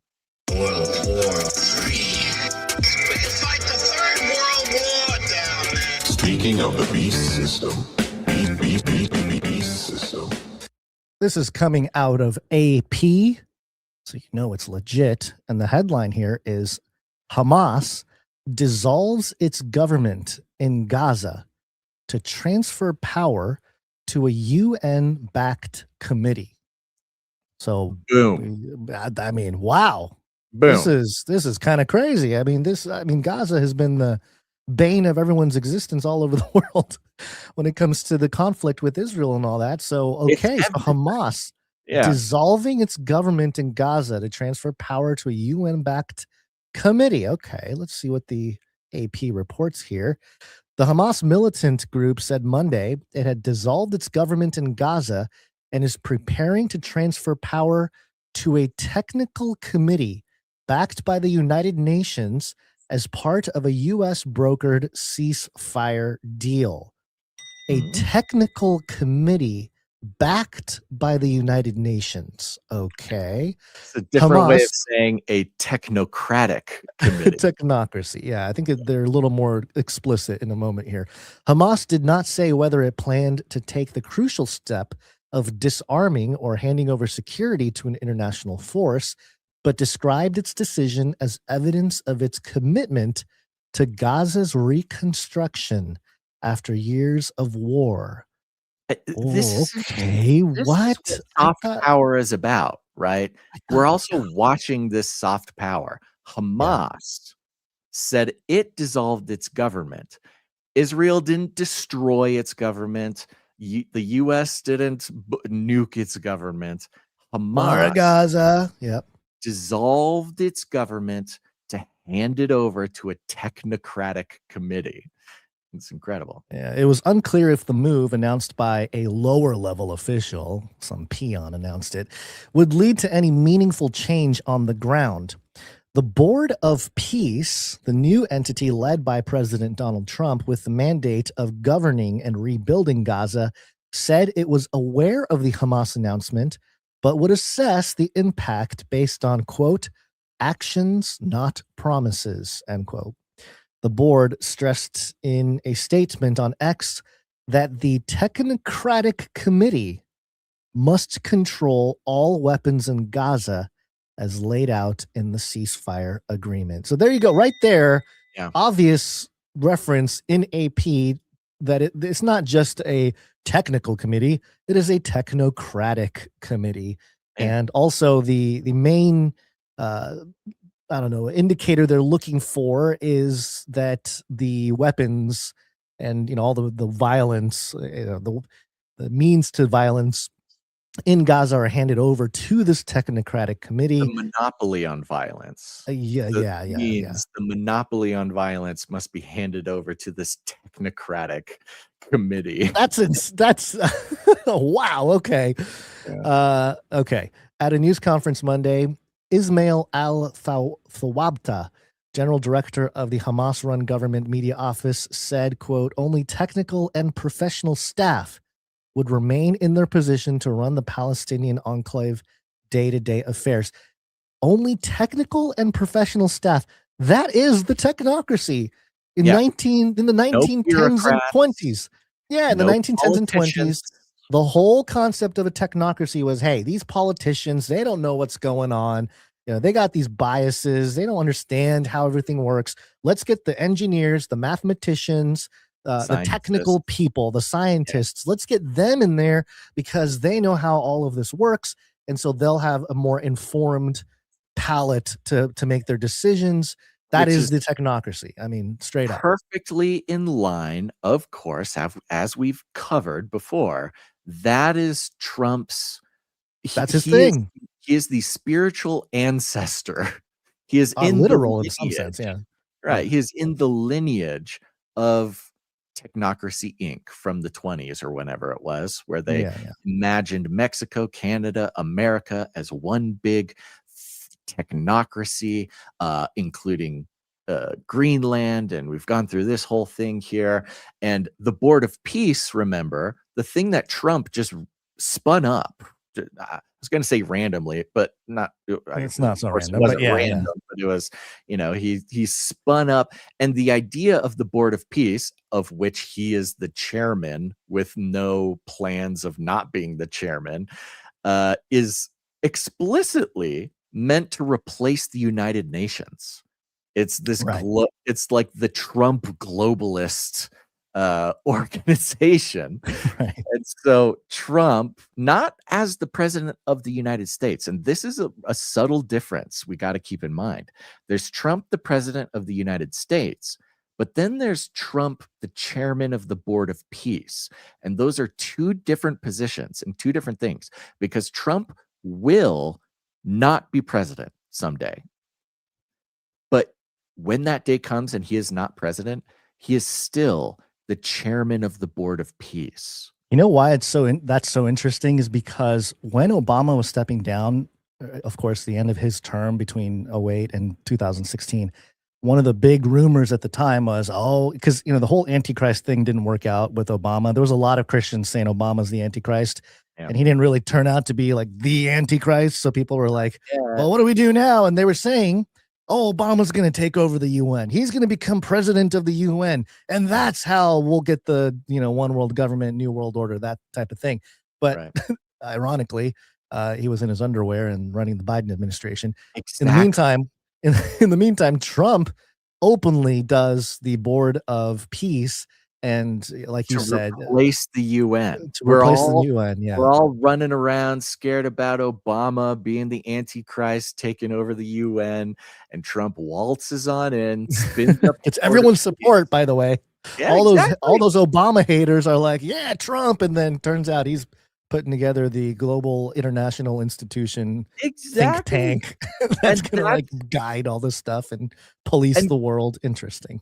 And we have to process and contend with that. And that's the confusing part when people think we are Trumpists. Whatever a Trumpist is like, hey, no, we're just calling it how we sees it. Look, on the Antichrist discussion, there's lots of, as an American, I love watching America be awesome like we are seeing in recent months. But also, as a Christian, watching the sovereignty of God unfold in front of me. I have nothing in my power. I cannot stop the beast system. I cannot stop the events of the book of Revelation. That is not my job. If you're Peter Thiel, I was going to say, if you're Peter Thiel, it's definitely your job, apparently. Like Peter Thiel, you make it your job to build an AI so that the Antichrist doesn't build his own AI. Oh, imagine that. But here, us now, as witnesses of God's sovereignty, you see Trump, the warrior against globalism, spin up the Board of Peace, make himself the chair, perhaps for life. When he's not the president, he's still the chair. And this Board of Peace is really the one that kind of has the final say on what's going on in Palestine, as we will see here. And like that paragraph you just read, says the Board of Peace, the new entity led by President Donald Trump with the mandate of governing and rebuilding Gaza, said it was aware of the Hamas announcement. Because remember, Hamas has announced that they are going to be working with the UN. So this is outside of the Board of Peace right now. And this is, I think, key and why this story is not over. Okay. This is the first move in the next phase of what we're going to watch, because we're watching the Board of Peace, one world government, contend with the United Nations, one world government, the post World War II. He's sort of building this new machine to take the reins of the new world order, right? And so, yes, this is Gaza. You might say, oh my gosh, Hamas giving up their government. Wow, Trump did it. No. That's not where we're at. They get Hamas dissolving its government, handing it over to the United Nations, opposite of the Board of Peace. And there's a lot. I mean, you got to put a whiteboard up and do a mind map to understand all the different moving parts with this, because you also have Israel right there. You have, Trump's sort of back and forth with Israel. The Iran stuff is involved in. So there's a lot of moving parts, and we don't have to dive through all of it. But it's very subtle. But it is subtle. Yes, you kind of got to just pay attention through time here. But the Board of Peace, the new entity led by President Donald Trump with the mandate of governing and rebuilding Gaza, said it was aware of the Hamas announcement, but would assess its impact based on actions and promises. So Trump is kind of like, hey, well, I'm not buying it. I see what you're doing, UN. You're trying to swoop in and to build your own Palestinian technocracy. So we're going to they don't want to watch. We're going to wait.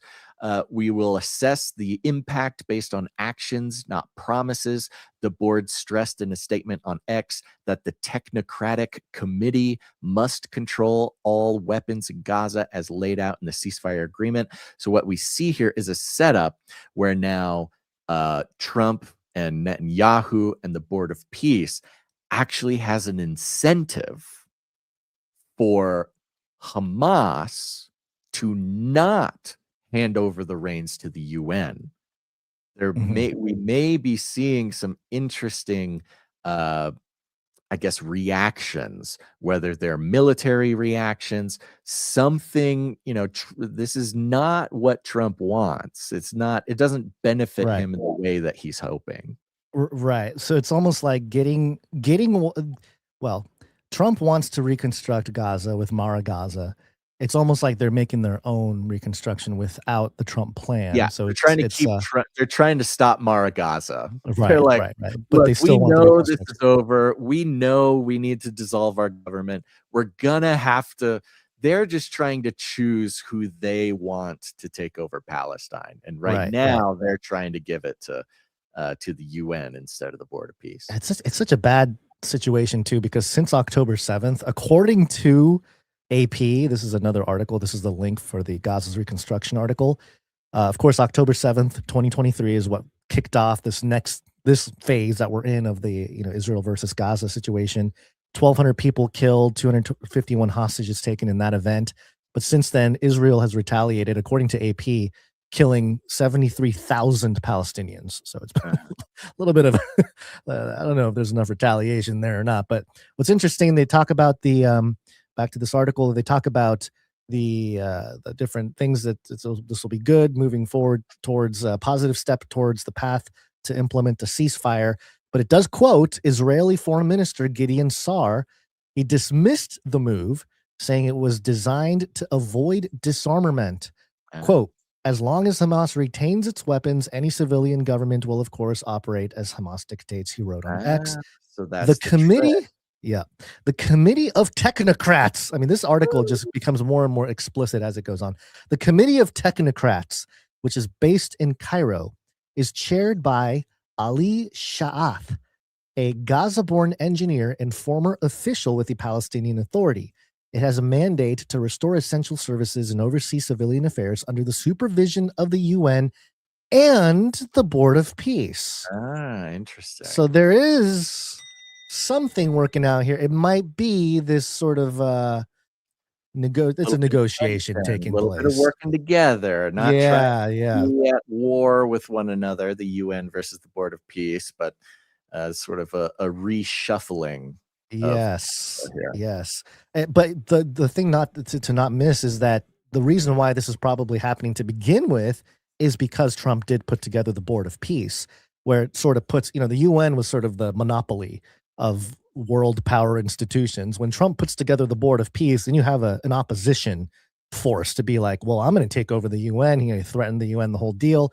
It sort of forces the UN to fall in line to certain things. So if, and this is a big if the ultimate goal of somebody like Trump is to actually, it doesn't matter who gets it done, it's peace in Gaza and that whole region, then maybe that's a tactic to try to get some people, whether it's Hamas or the UN, to start moving and actually doing something rather than, sitting around and continuing to do all the destruction and killing from all the sides. It says here at the end in a statement on X, Sha'ath acknowledged the Hamas announcement Monday and said that in order for the committee to function effectively, there must be a, quote, a single governing authority operating under one legal framework and, quote, a unified security apparatus accountable to that authority. What does that sound like? Does that not sound like the New World Order? Beast system, baby. The whole beast system. It's a one world government. It's the George Bush New World Order. What did he say? He said it was the rule of law. It was the rule of. He talked about the rule of law back in the 90s. So it's that thing. It's like everyone's got to be under the same umbrella. You can't operate outside of it because that's how this mess starts. Now, this individual, e pluribus unum. Pluribus unum. Yes. Many one. With one. Yeah. Ali Sha'ath. And this is, thank you to Sir Ike for pointing this out. There is a little bio on Dr. Ali Sha'ath, Chief Commissioner, Acting Commissioner for Energy and Transport, interesting, for AWQAF, the AWQAF, and Religious Services. It says he's a national leader, senior strategist, yada, yada, yada. It says here that he holds a PhD and an MSc, is that a Master of Science? Master of Science, I think. Yeah, in civil engineering from Queen's University of Belfast, UK. Yeah, interesting Belfast. connection to Northern Ireland there. Yes. Yeah. And a BS in civil engineering in Ain Sham in Cairo, Egypt. So I mean, he's just straight up engineer. Like he's straight up engineer. He's a technocrat. Straight up engineer, technocrat who is being put at the head of the new government, technocratic government. It's a little petri dish. It's a little petri dish. Everybody's trying to figure out how technocracy, can be deployed. And they needed to rubbleize Gaza to do it and rebuild it in their own technocratic image. And yeah, very interesting. That comes from that he was educated in Belfast, right? So he's got this British. Of course, there's the Northern Ireland and Palestinian connection. The Queen parallels, considered that the Israel-Gaza situation was the Northern Ireland situation. They inform each other on policy, and this fellow was, brought up and molded in that British version and then put in charge of the Palestinian version. It's really crazy. So are they going to, I don't know, the ceasefire stuff is, that's the part. I don't know. I think we got what we got. I think we got what we I know. It's just I just don't picture much changing other than maybe like more sophisticated weapons. We're just watching. We're watching the play. The script is being played out in front of us. There's no, these mainstream news articles. Every single article is like, "Here is the world as it stands now. This is the world you live in." And that's how they keep you going from like one state of understanding, then rip you out of it and say, oh no, now it's this, now it's this, now it's this. But just sit back, just know this is one step in the thing. We already know how it ends. We've already read the book. And now we just get to watch it happen. Thank God. Yep. All right. Well, that's very fun, guys. Very fun top of the show here. Man, we got so much more show to do, hopefully. I know. So let's take a second and thank our producers, because we are on the value for value model, folks. Yes, it's true. Hold on, I have the jingle so you don't have to explain all of it. Yay. Value. We take no money from corporations, commies, or cartels. That's right. That's right. We don't participate in the system that makes shows like this possible by bending the knee and working with corporations in the format, the structure, the scaffolding of mind control and advertising to keep the show going. Not a penny of platform partnerships, advertisements, or anything like that goes to support the show. We only exist because of the value for value model, meaning that if you get any value out of this, you should also know that unlike what we have been taught, that our simple viewing of a video, because of its advertisements at the front and the back, we give of our consciousness, our time, our understanding. We pay for things with these God-given sort of ethereal resources that we have without even knowing it often. And what does it do? It benefits corporations, mammon, the beast system, the whole thing. But value for value is very different. We do not do that. And so the only way that we can continue doing this is for those who get any value out of what we do here and want to continue having Canary Cry in their lives, we must come together like Paul wrote about in the book of 1 Corinthians. We must come together and provide some value to keep the ministry going. And that value can take many forms. Your time, your talent, your treasure, whatever. Not all about money, whatever God has given you to put value into his work here on earth. You can help us out that way. If you have time that you want to give, if you want to help us out, if you want to volunteer for stuff, you can do that. If you are an artist or a musician or a creative person at all, you can go to canarycry.art. You can upload your art for the show, make something for the show. Again, make it for us, put it up. We love to feature it on the show. But if all else fails, you can support us financially. Of course, that's very important. And the show wouldn't exist without our financial producers. Big old shout out to all of our monthly producers. God bless you. We are so blessed by you. And of course, our executive producers are people who come in and they support the show for any individual episode like this for $100 or more. So we like to thank them. And yeah, you know, in this big transformation in the world here, things are scary. We understand. Not a whole lot of producership over the past week, but we did have one very faithful executive producer, and I bet you could guess it is executive producer Sir LX Protocol V2 Baron of the Bryan Protocol. Baron.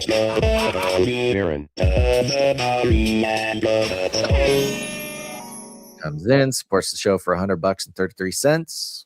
Illuminatus! Thank you, LX Protocol. 501 episode streak and a 155 episode executive producer streak. Oops, wrong jingle.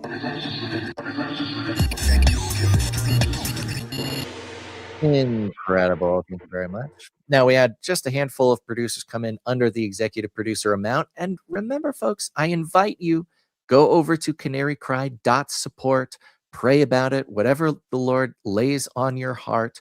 Just know, without these financial producers, Gonz and I are in a pretty bad situation. So we want to honor and thank you.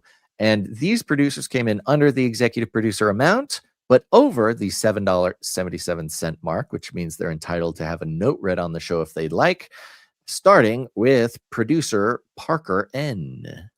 Parker N, thank you very much. Parker N is here. Right. And Parker N produces the show for $56.78 plus fees, 5678. $5678. Love it. Good reminder. If you want to produce the show and you come in for a nice round number on the 10 or the 5, like $10, $20, whatever that is, that's you telling us you would prefer we do not disclose the amount on the air. We like to give the option for anonymity whenever we can. But if you don't mind us or you would like us to read the amount on the air, put some funky numbers on it. 1, 2, 3, 4, 5, 6, 7, 8, 11, 11, 33, 77, whatever you want to do, you can put it in your amount and we'd love to read it on the show. Parker N comes in and leaves a note for us, and it's very simple. It's Psalm 93, and I'll read it now. The Lord reigns. He is robed in majesty. The Lord is robed. He has put on strength as his belt. Yes, the world is established. It shall never be moved. Your throne is established from of old. You are from everlasting. The floods have lifted up, O Lord. The floods have lifted up their voice. The floods lift up their roaring, mightier than the thunders of many waters, mightier than the waves of the sea. The Lord on high is mighty. Your decrees are very trustworthy. Holiness befits your house, O Lord, forevermore. Thank you very much, Parker N. Beautiful. Yeah, thank you. Amen. Amen. And of course, we have producer Rebecca T coming in. Rebecca T, thank you very much. Keeping it going, trucking along. Comes in for 11:11. Thank you very much. That's very nice. 11. And is on a 38 episode streak. Thank you very much. Yeah, she's on a streak. She's on a streak. Beautiful. Climbing up to that 42 there, Rebecca T. 42 episode streak. We got Monica. Producer Monica coming in for a pocket full of 7s. Thank you. Much. Monica also produced Clubhouse last week, so I'll give her a shout out. Nice. For that, which puts her on a 9 episode streak. Where'd you find this? Hey, you lit now. That's right. You're lit, Monica. Thank you very much. Monica left a note here. Says some pocket change for the new golden age, baby. Thanks for all you guys do. Thank you, Monica. Thank you, Monica. And that's just about it, with the exception of Cage Rattler Coffee Guns. Ooh, okay. Go to CageRattlerCoffee.com, folks. This is the place to be. Don't drink that moldy, bad, burnt coffee. Go to CageRattlerCoffee.com. Cage Rattler Coffee, where value for value never tasted so good. That's right, Canarians. This is where you should be getting your coffee. Cage Rattler Coffee supports the show, value for value. And it's just so you, dear Canarian, can break away from the system, from the machine, from the poisonous, gulping torrent of bad, moldy black goo. Black goo. Get away from that black goo. Instead, Canarians, just like you, have come together and have done the work. They source single origin, GMO free, organic coffee beans from all over the world: Nicaragua, the Congo, Ecuador. I mean, it's all over the place. It's all single origin. And roasted in tiny, itty bitty little batches just for you. And of course, when you come get your coffee from Cage Rattler Coffee, which I am always told is the best, and experience myself as well, is the best every morning. Gons as well. Not only are you supporting Canary Cry families, other families like you, where we need to be sticking together, parallel economy. Hello. Don't let Mammon decide where your money goes. That is between you and God. You can support other Canarians, and in turn, they support the show.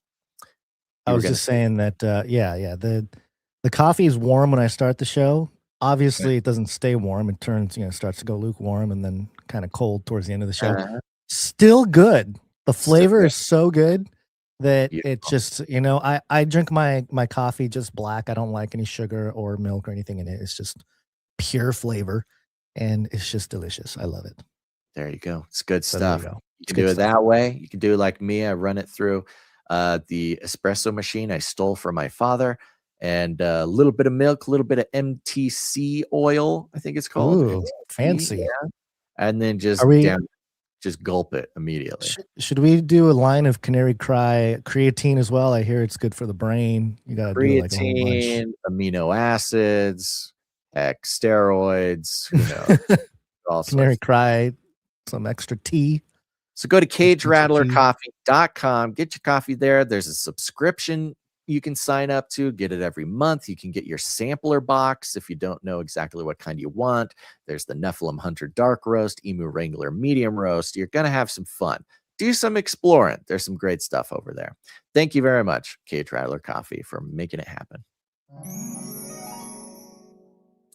And just because Unspecified Podcast in the YouTube chat says, I was driving. Where do I go to be a producer again? Thank you, Unspecified Podcast, for asking the question and not just forgetting and gallivanting off to whatever the next thing in your life is. We must that rooster. take the moment, any moment, to produce the show, because we will forget. Other things happen in life. Value for value is not incentivized and required in this life, in this culture, in this mammon beast system. It is our lives do not hang in the balance like with value for value, like other transactions we are forced to make. Dear Unspecified Podcast, and anybody else listening, go to canarycry.support. Canary Cry.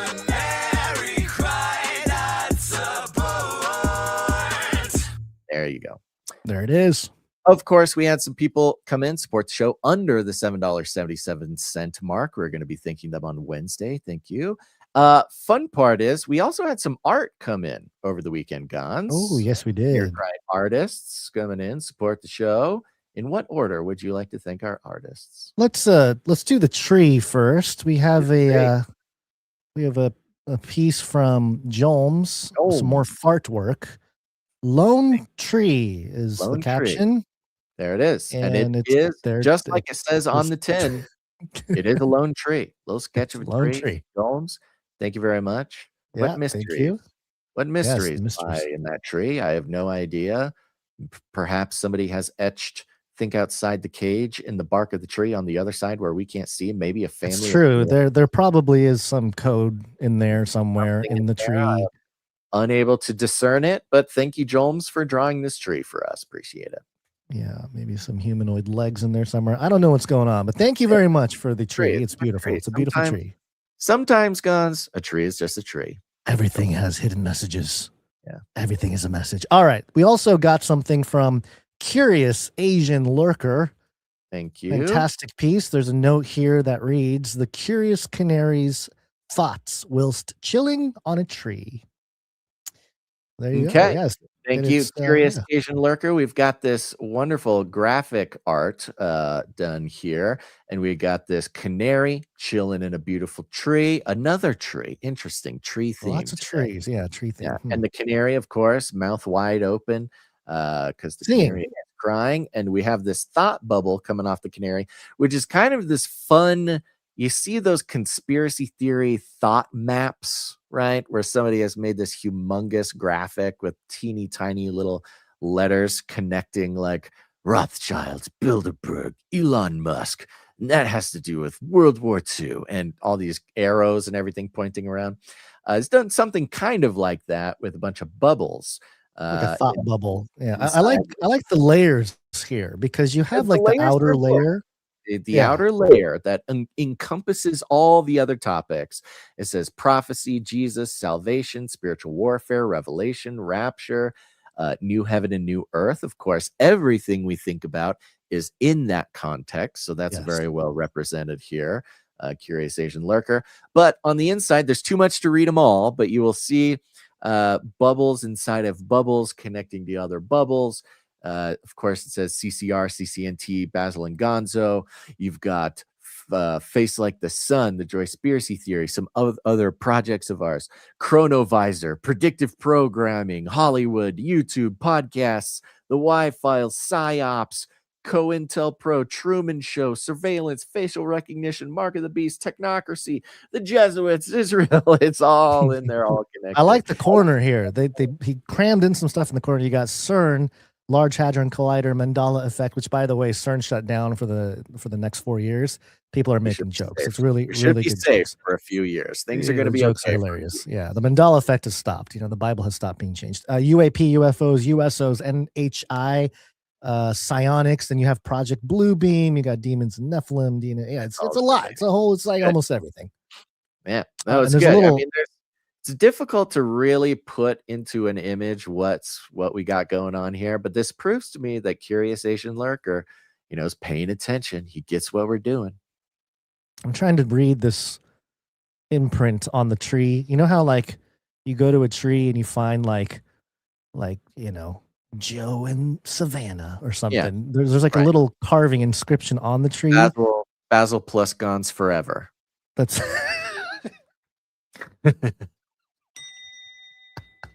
number 4. Yeah, I can't read what it says. Can you read this? I don't. It's some secret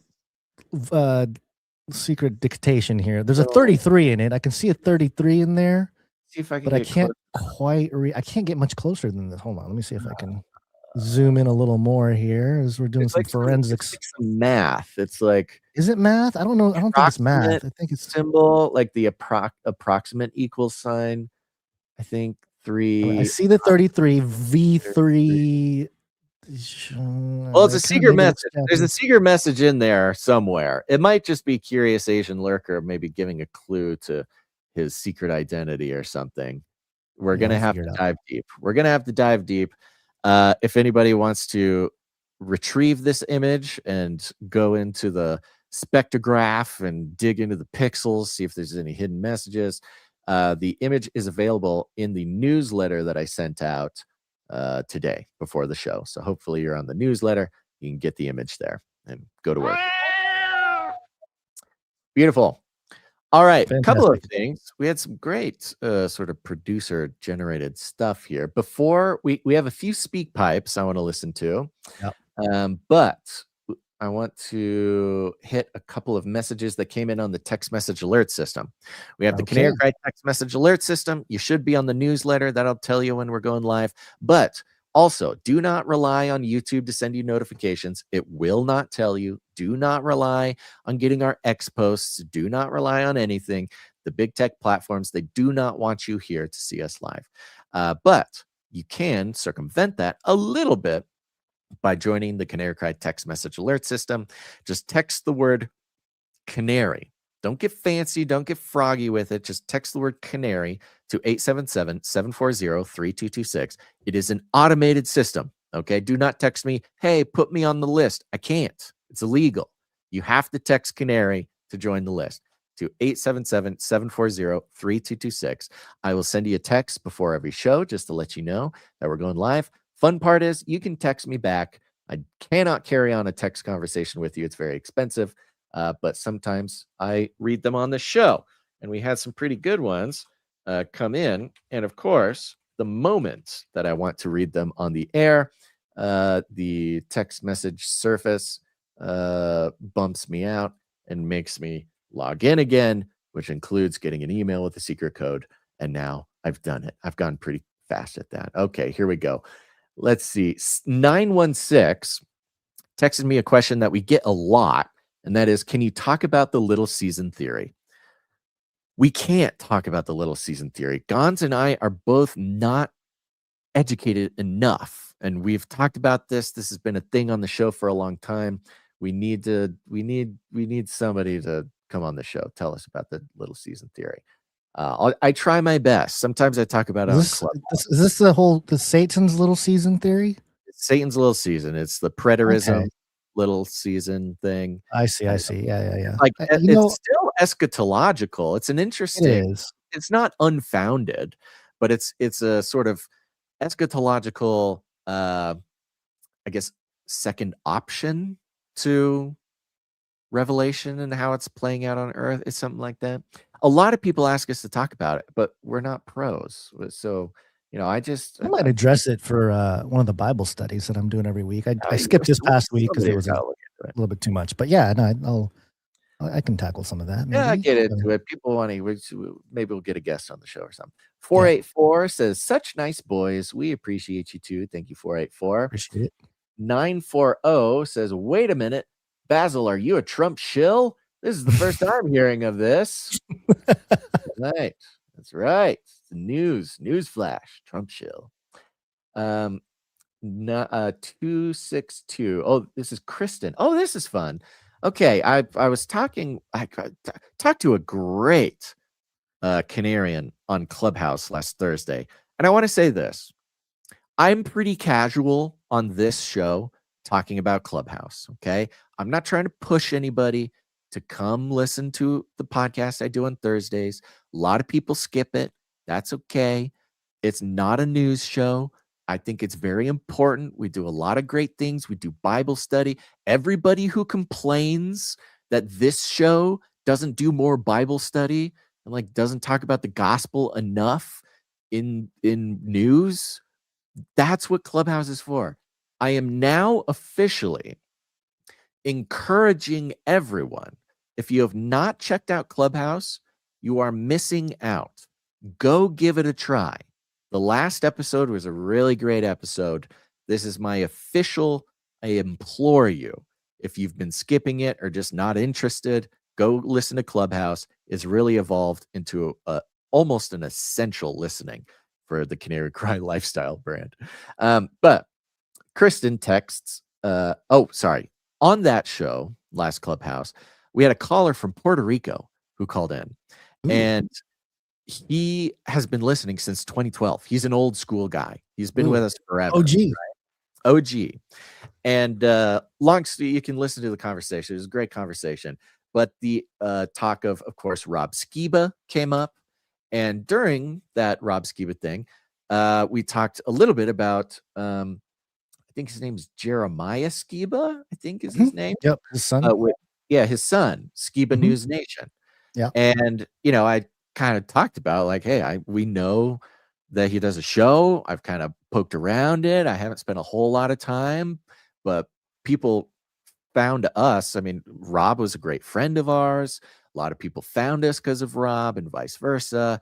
So it's, part of me thinks like, well, we should get in contact with Jeremiah. Like, I don't know. It seems right. I've been in contact with him.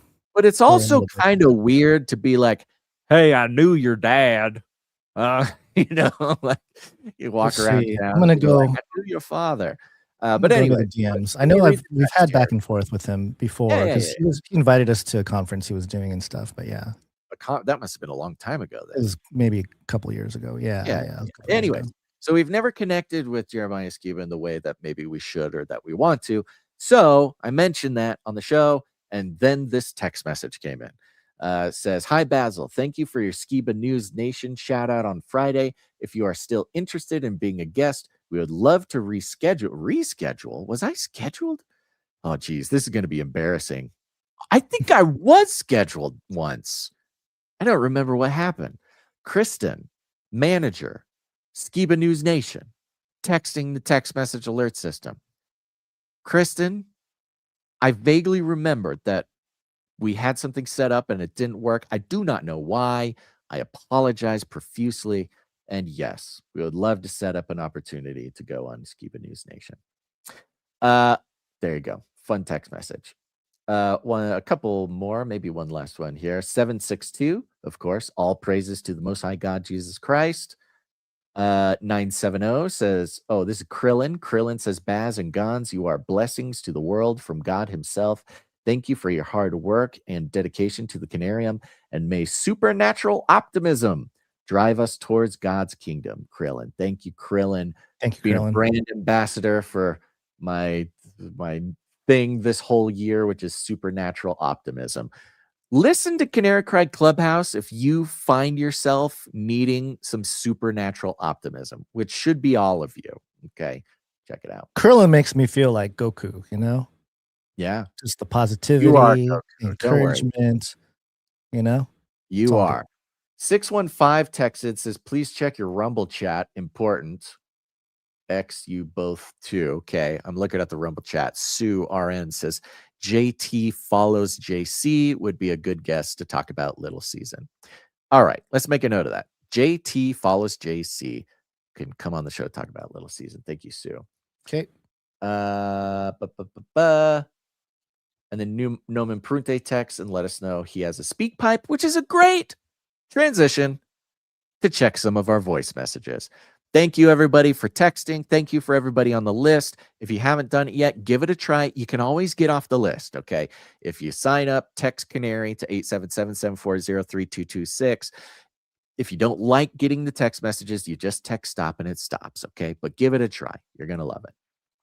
And with that, you can also leave us a voicemail, okay?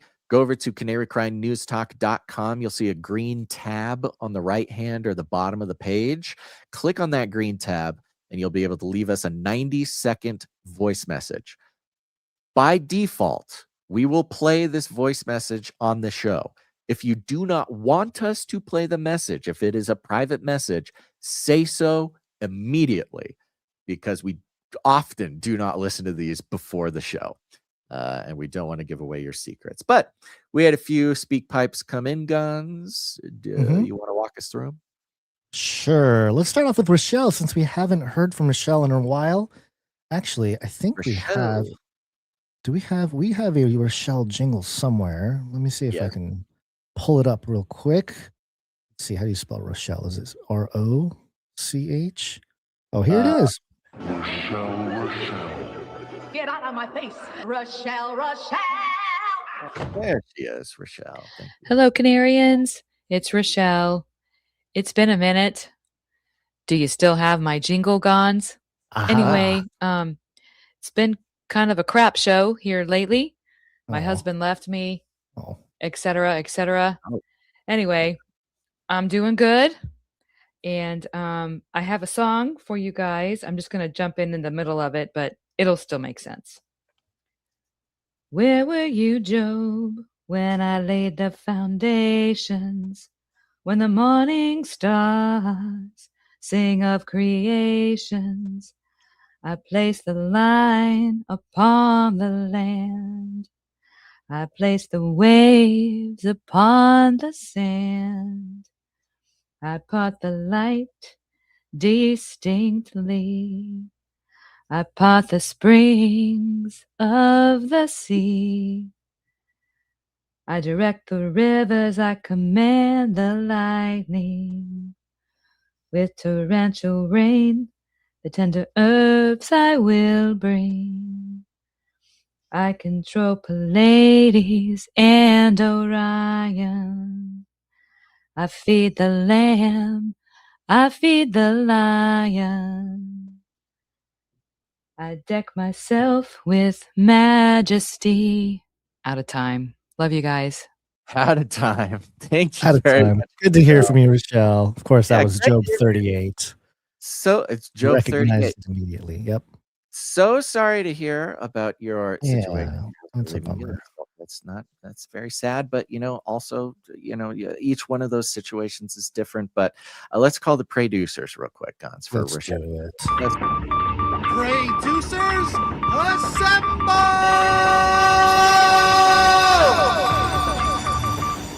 Right. Of course, we have our producers, but then there's the producers who spiritually produce the show. When we hear a prayer request or just something we're going to pray for, everybody drop what you're doing. Say a little prayer, put it in your journal, pray for it later. We're praying for Rochelle, obviously going through a life transition.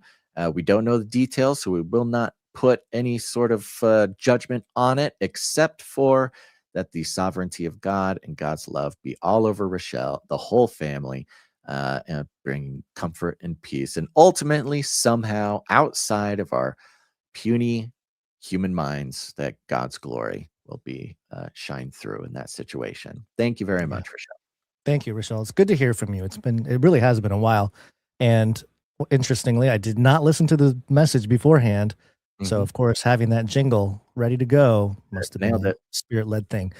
All right. We also have something here from Nomen Prunte. He's back. Nomen Prunte's back. Here we go. Nomen Prunte here. This is Conceived in Fire. St. Paul, also known as Saul of Tarsus, in the little town of Ephesus. Have you believed and received the Spirit? Perhaps if we could hear it. St. John the Baptizer, God rest his soul, foretold the messianic goal. Then they were baptized in the good Lord's name, improving their speech and prophetic aim. Jesus of Nazareth in Galilee, not one to charge a fee, bearing witness to those who would hear it. His work complete, he sent the Spirit. Amen. I like it. Short and concise. Yeah. Very Thank good. you very much. Nomen Nice. Prunte, always bringing the heat.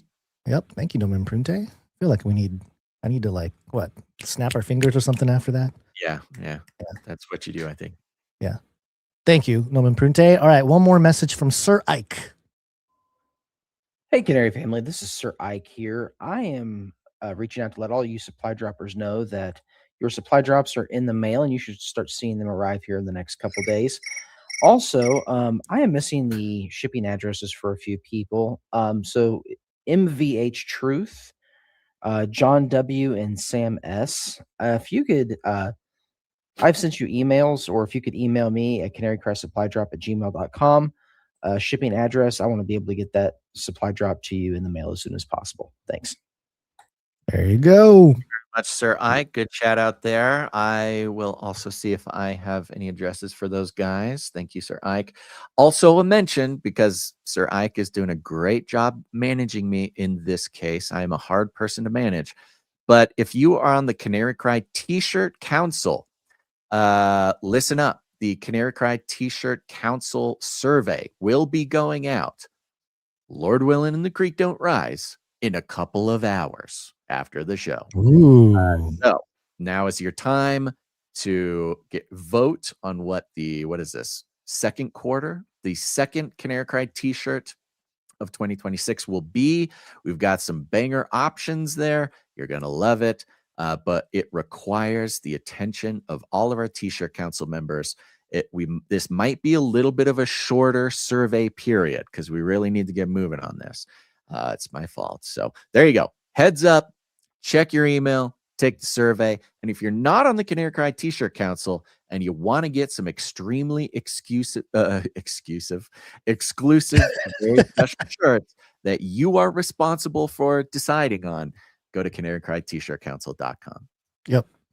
Go do it. Okay. Are you talking about this bot thing for a minute or what? Is that just... Let me see. No. I'm going to skip the bot thing. All right. Okay. Here we go. So we're going to go straight back into some stuff here about, let's see, building back better.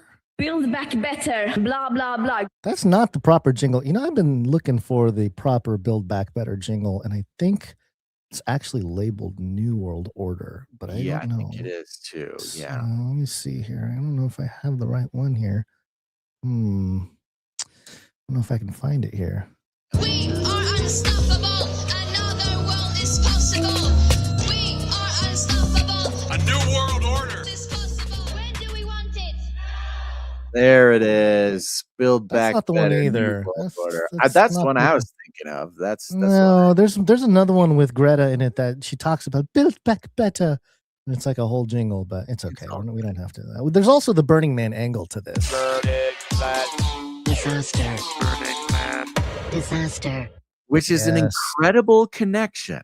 Okay. It is. Go to Canary Very Cry. much so. No, don't. It's not Canary Cry. Go to burningmanresearch.com. We are so grateful that the great and mighty Carl Teichrieb, if you don't know Carl Teichrieb, author, researcher, amazing guy, has written about culture and analysis and everything. It informs a lot of not even just what we think, but how we think about what's going on. He leads a trip out to Burning Man for with the Camp of the Unknown God to do demographics research, spiritual demographics, and of course, the findings out at Burning Man there is not just a bunch of stinky hippies in the desert, a petri dish, a globalist messaging platform, a testing pipeline for the technocracy, a lot of incredible stuff. If you are unaware of our work on Burning Man with Carl Teichribb.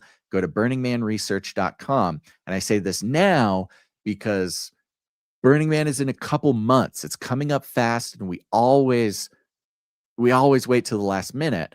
But thank God we're going to be actually, again, Lord willing and the creek don't rise, going to be talking to Carl tomorrow, and we'll have some great, insight into the research and into the stuff that's going to come out of it this There's year. a lot to catch up with Carl, so I'm looking forward to that. It's a lot. I found the jingle, Basil. I found it. It's right here. Found it. Nope, that's not the one. That's not it. Man, Okay. I got so excited for a second there. Man. But this also is tying into AI. It's tying into technocracy. It's tying into data centers. It's tying. Oh, here it is. I found it. We will build Babylon. This time, a new world order. There we go. I We can go got to sleep there, tonight. folks. I can go We to sleep got and not there. be upset. Beautiful. Well done. Yep. All right. This is coming from AutoNotion.com. And, we used to do, before Daily Mail became sort of the breaking news of all fringe news, they used to have all these crazy long headlines because people knew, I guess they knew that people didn't read the articles. They just read the headlines. Right. Ever since they became a lot more popular on X anyway, it seems like they've curtailed on the long headlines. Their headlines are much smaller. It's not as long. They're still long, but not as long. But I think AutoNotion here is the next in line. They've taken the torch of Prometheus as the longest headline maybe of all time on the show. AutoNotion, by the way, a car magazine. Yes, very relevant to the conversation today. But of course, it's a car. Yeah, it's an auto website. The headline here. Okay, I'm going to try to do it in one breath. America just took 3 brand new nuclear reactors critical in 30 days, a first for any country. I just breathed. Machines the size of shipping containers, one of them built in 150 days on a single-digit million budget with a core its founder drove to Idaho in the back of a Ford F-150. Wow. It's a lot going on there, but I love it. It's a car magazine, so they're talking about nuclear reactors and all sorts of things about it. But because it's a car magazine, they got to connect it by saying, and they drove the stuff in a Ford F-150. Yes, okay, that's good enough for me. I love a good Ford F-150. They should have led with the Ford F-150 to really get the clicks, but maybe they don't want everybody reading this, Ford F-150. American car, 4th of July, transporting the energy of the future of energy. Micro nuclear reactors. It's all we there. Could probably work for this website to come up with better headlines that are, Lord help me. More all right. It says here, we're not going to read the whole thing. There's a few parts here worth mentioning. It starts like this. The AI power problem has become one of those things everyone in tech mentions in the same breath as grid queue, 7-year interconnect wait, and we'll figure it out. Do people talk like that? I don't know. Maybe in the auto industry. Bizarre article. It is a bizarre article. Voice. They have a certain voice here. Yeah. They're speaking to they're speaking to a certain crowd. Lot of Hyperscalers. Industry language here. Industry language. Hyperscalers keep signing gigawatt deals with existing nuclear plants. Microsoft locked up 3 Mile Island's 835 MW under a 20-year power purchase agreement, and Amazon secured 1.29 gigawatts from Talen's Susquehanna plant. But those are old reactors being kept alive, were switched back on, not new ones being built. New nuclear was always going to take a decade. Until last month. Yeah. They're talking about AI and all the big tech companies buying nuclear reactors to power AI data centers. Yes. That's what that was. Until last month, when the U.S. quietly took 3 brand new reactors critical in 30 days, not gigawatt behemoths, but micro reactors the size of a shipping container, small enough that one founder drove the core of his machine to Idaho Falls in the back of a Ford F-150. That is Americana right there. The future of nuclear energy got transported on the back of a Ford F-150. This Ford is the future, baby. F-150 This is the delivering future. the next generation of nuclear power. And the data center industry Like is a already Ooh, like a rock. Sorry. the data center the data center industry is already trying to figure out how to buy them. People should pay us money for doing free ads like that. I mean, come on. Anyway. We are the lifestyle brand, but also apparently we value for value. In a perfect biblical value for value world, the Ford Motor Company would now go support the show. Say thank you for mentioning, singing a little song. I've wanted to get a truck again. So $85,000. Here's $85,000 value for value. Hey, they could give me a truck, and I'll mention the Ford F-150 every episode. I'd take a Ford F-150, a King Ranch. Hey, any King Ranch fans out there? The Ford F-150 King Ranch edition. That is as American as it gets. It cost me $333 to fill up the tank every time here in California, but that's okay. Right.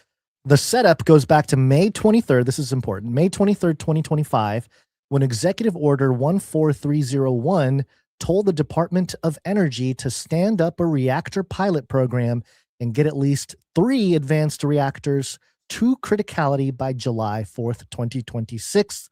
The country's 250th birthday. And I believe we covered this story thanks to Sir Ike. Sir Ike's been kind of keeping us on track with all this stuff. Criticality is the milestone, the moment the core... They breeze right by it, and I want to make sure that we have the background for this. So what they're saying, what they're talking about are mini nuclear reactors, modular nuclear reactors. It's all SMRs. All this. This has been a goal of, scientists for generations, for decades and decades and decades. We have the big ones. That's very cool. But, we all have this idea, we can make little tiny ones. It's basically a practical version of free energy. But scientists have been working on it. Nobody can do it in a practical way for years and years and years and years. May 23rd, 2025, Trump signs Executive Order 14301 to get at least 3 of them going by the 4th of July this year. So this stake in the ground that the Trump administration has, been wielding their magic around, I guess. It's not just about the 4th of July, the fireworks. It's not just about the World Cup. It's not just about this or that. But also the deadline to take us into the next age of atomic energy, which is these micro nuclear reactors, and just sort of quietly happened over the weekend. But of course, it's America, so had to include driving to Idaho with a Ford F-150 like a rock. And yes, and the article goes on here. We don't have to dig into every aspect of this, but the takeaway here, and I'll get to the main sort of punchline and how this relates to Burning Man. But basically, they got 3 of them to criticality. It does say here, criticality is the milestone, the moment the core sustains its own controlled chain reaction. It's the difference between a nuclear machine and a very expensive metal sculpture. So there you go. And they highlight 3 companies. Antares Nuclear, they have their Mark 0 reactor. And it was the first of the 3 to get to criticality. That was at the Idaho National Laboratory. And there was a second one, the Valor Atomics, the Ward 250, went critical in Utah, which is a high temperature gas reactor. Interesting that it's in Utah, maybe a precursor to powering the Utah data center, and maybe getting a facelift there. Of course. And then the third one is Deployable Energy. They have their Unity reactor, and it's a container size reactor, and it reached criticality on June 30th. So these are all, so these are all the 3 that got there. There's a few different companies that you can look at that are, all sort of doing this. It's interesting because the topic of small modular reactors popped up in a conversation about investments recently in my circles of people that would not be discussing these topics. they were looking at it from a pure investment perspective. So it's reached sort of the realm of early investor talk to Yeah, look it's at like some of these crypto. companies. Yeah, it's like crypto. Yeah, the earlier the better type of thing. There's already companies that are doing very well. NewScale, and I think they mentioned BWRX here. Yeah. So I they're remember BWXT. Sorry, BWXT. this is Go all ahead. tied in to the transition into technocracy, right? This Absolutely. is smart cities. All smart cities will have their own reactor, which is why Black Rock City, Burning Man is a good testing site for this.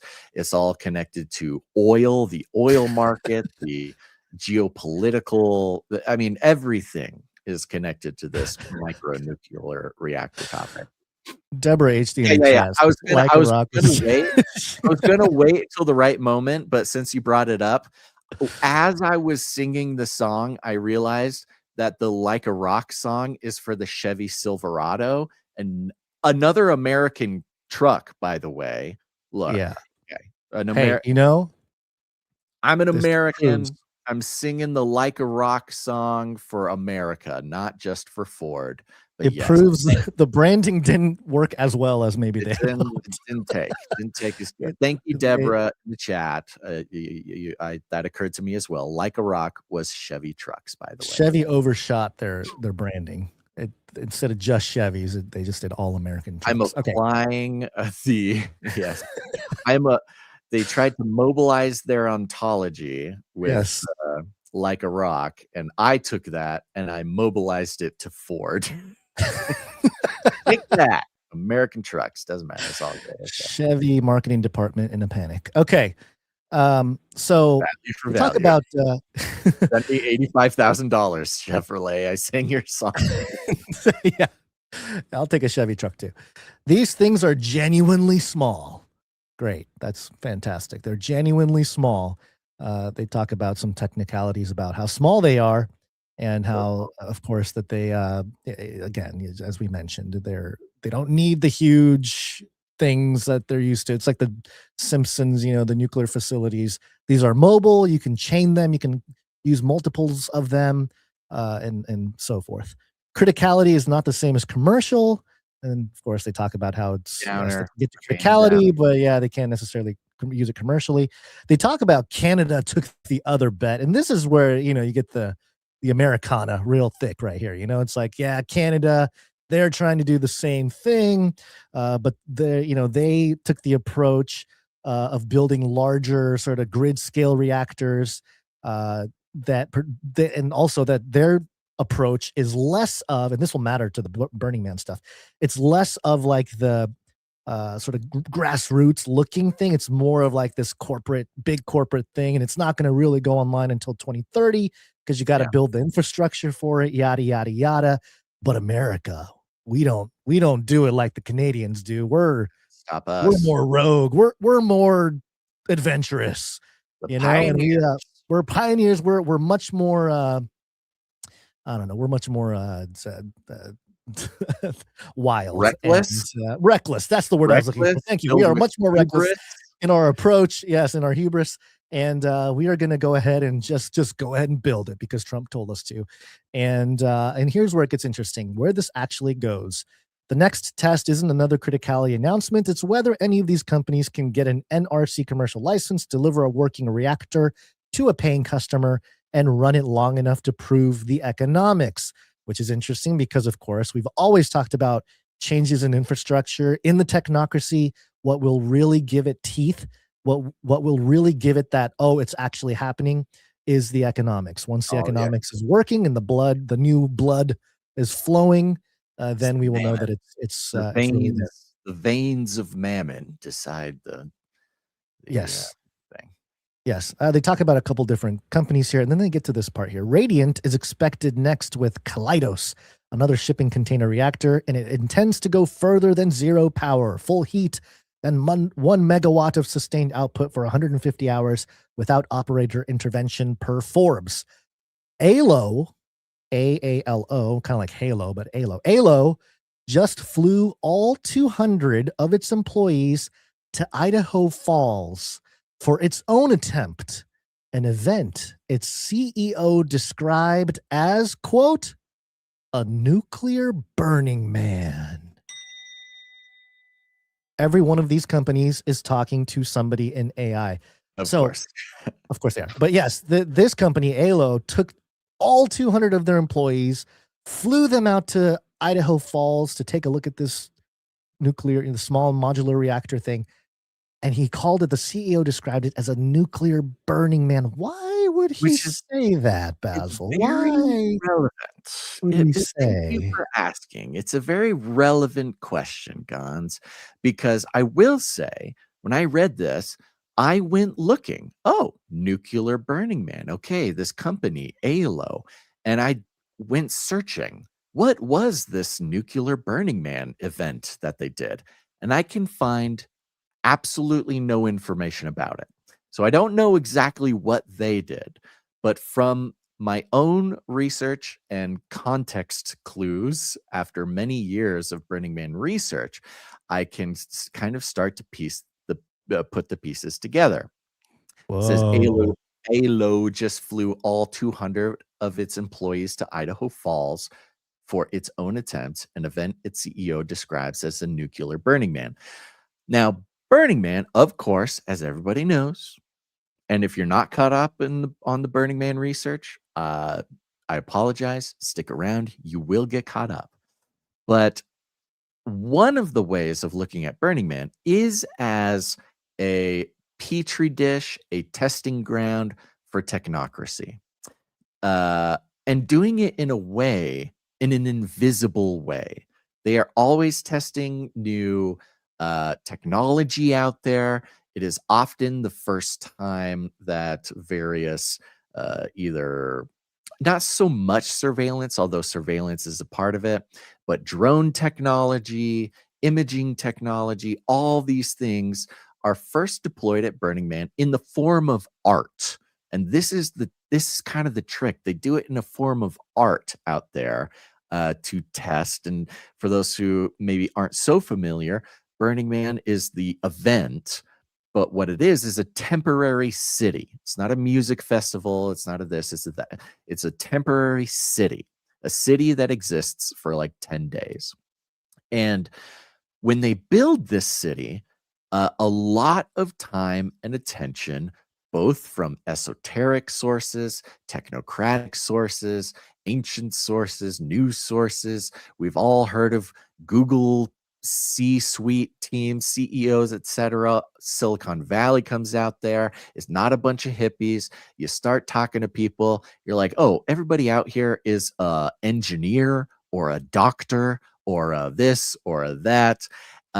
And so one of the things that cropped up, and in our history of presenting and working with Carl Teichrieb and his work, has taught us over the past 10 years is that, the weird little things that we find and see and learn at the Burning Man research trip at the Camp of the Unknown God inevitably, reliably, and literally give us insight into something that happens in the world, sometimes even just months or years later. There is no better way that we have gained insight into the beast system, global governance, anything, than the research going on out at Burning Man. And one of those things is Burning Man is the proto-smart city. It goes up. It's in the shape of a smart city. They test the ergonomics of it. Now, one of the things that's kind of not so, I guess, futuristic is that there's no power, of course. You have to bring your own batteries. You have to bring your own generators. There's bigger and bigger camps and bigger structures and things where gigantic generators out there. And there's some experimentation with bringing like a generator the size of a semi-truck and trying to power like a whole neighborhood at Burning Man with one generator. But one thing that has been a focus of some people out there since I've been working with Carl since 2018 is this idea of modular nuclear reactors. And like the AutoNotion article says, hey, they can build it, they can make it work, But there's this issue of commercialization. There's still this issue of crossing the Rubicon into a workable, usable thing. And Burning Man, theoretically, just from our own analysis, is the perfect place to test or try one of these things. But then also, from our research and lectures we've attended, workshops we've attended out there, that is literally something that they want to build into Burning Man. It's sort of this weird underground esoteric aspect of organizing Burning Man is, hey, they have protesters at Burning Man every year going, you're burning too much oil with your generators. Burning Man is killing the earth, right? Is one of the sort of perspectives that you kind of miss if you're not familiar with kind of the research that we do and stuff. You might think Burning Man is just a bunch of hippies. No, the hippies hate Burning Man. The hippies protest Burning Man because it's a bunch of tech bros and doctors and scientists burning oil, burning gas, burning diesel to power this experimental city. And so these modular nuclear reactors has long been a topic discussed at Burning Man in the experimental smart city. So it's possible. And I don't know if it's going to be this year. I don't know if it's going to be next year, but I can feel that we are inching closer and closer. When the time comes, the modular nuclear reactor will be present at Burning Man. May not be powering the whole thing, but it'll be there. That is where they're going to test it. And that will be sort of the starting gun, right? The shot that starts the event of these modular reactors being deployed to power things like data centers. Of course, they're not gonna bring it to villages in Africa. They're not gonna let the suburbs. They're not going to free Americans from the tyrants, energy companies that we have to pay all the time. Now it's going to go to data centers to fuel the AI, and they have already said themselves that they want to build the data center that houses the AI, and then give the AI control of its own modular nuclear reactor so it can control its own power source. And they are gleefully excited about giving away the responsibility of keeping the nuclear reactor going, more or less gleefully giving the on or off button of Skynet, taking it out of the hands of humans and placing it into the hands of the AI. But it's the connection there is very interesting that they're starting to draw that. I'm going to keep digging a little bit to see exactly if there's any more information. It is suspicious. I will say this. It is suspicious that when I go searching for any material, any blogs, any articles, anything, social media posts about ALO, the nuclear modular reactor company, and their little test run, Nuclear Burning Man, that they put on, it is absolutely suspicious that I cannot find any information on this. But it'll certainly be something we pursue during our research later on in late August, early September. It speaks to why we, the Americans, have been going around to different countries and taking over different mines for different things. We're told it's about oil. That's one level. We've constantly said that it's more about resources. And I think the SMRs have a big part in this, is that they will be the new infrastructure for energy. Right. And it's probably at least another decade before we're saying the heck with Edison and G&E and all these current sort of energy setups and stuff like that, and then everyone gets an SMR, or the neighbor friend gets an SMR, and we're all leeching power off of it. Obsolescence aspect to it, right? It's gonna come. It's coming. I think it'll happen. The 14 months of Trump's executive order, this thing that they had been trying to build for generations and never got to work. And then Trump says, okay, do it in 14 months. And suddenly they do it 3 times and it's all working, right? Shows that there's been a sort of planned obsolescence, a sort of holding back, a sort of free energy, conspiracy kind of thing going. All that was needed was a president to just say, okay, we can do this now. And of course, the justification of AI. But you can see quite plainly that the powers that be, the financial infrastructures, have been holding back the technology to make people's lives better for a very think about long this. time. Yeah, think about this too. The website for ALO, by the way, one of the coolest websites. You start scrolling. It's an incredible website. It's very, Oh my gosh, it's very like the elegantly things. done. Yeah, the picture dissolves into a million pieces, and it turns into a little atom that's moving around, and then it's just incredible. But there's a page on here called I think this is the technology page, and you see what at first I was like, what is this?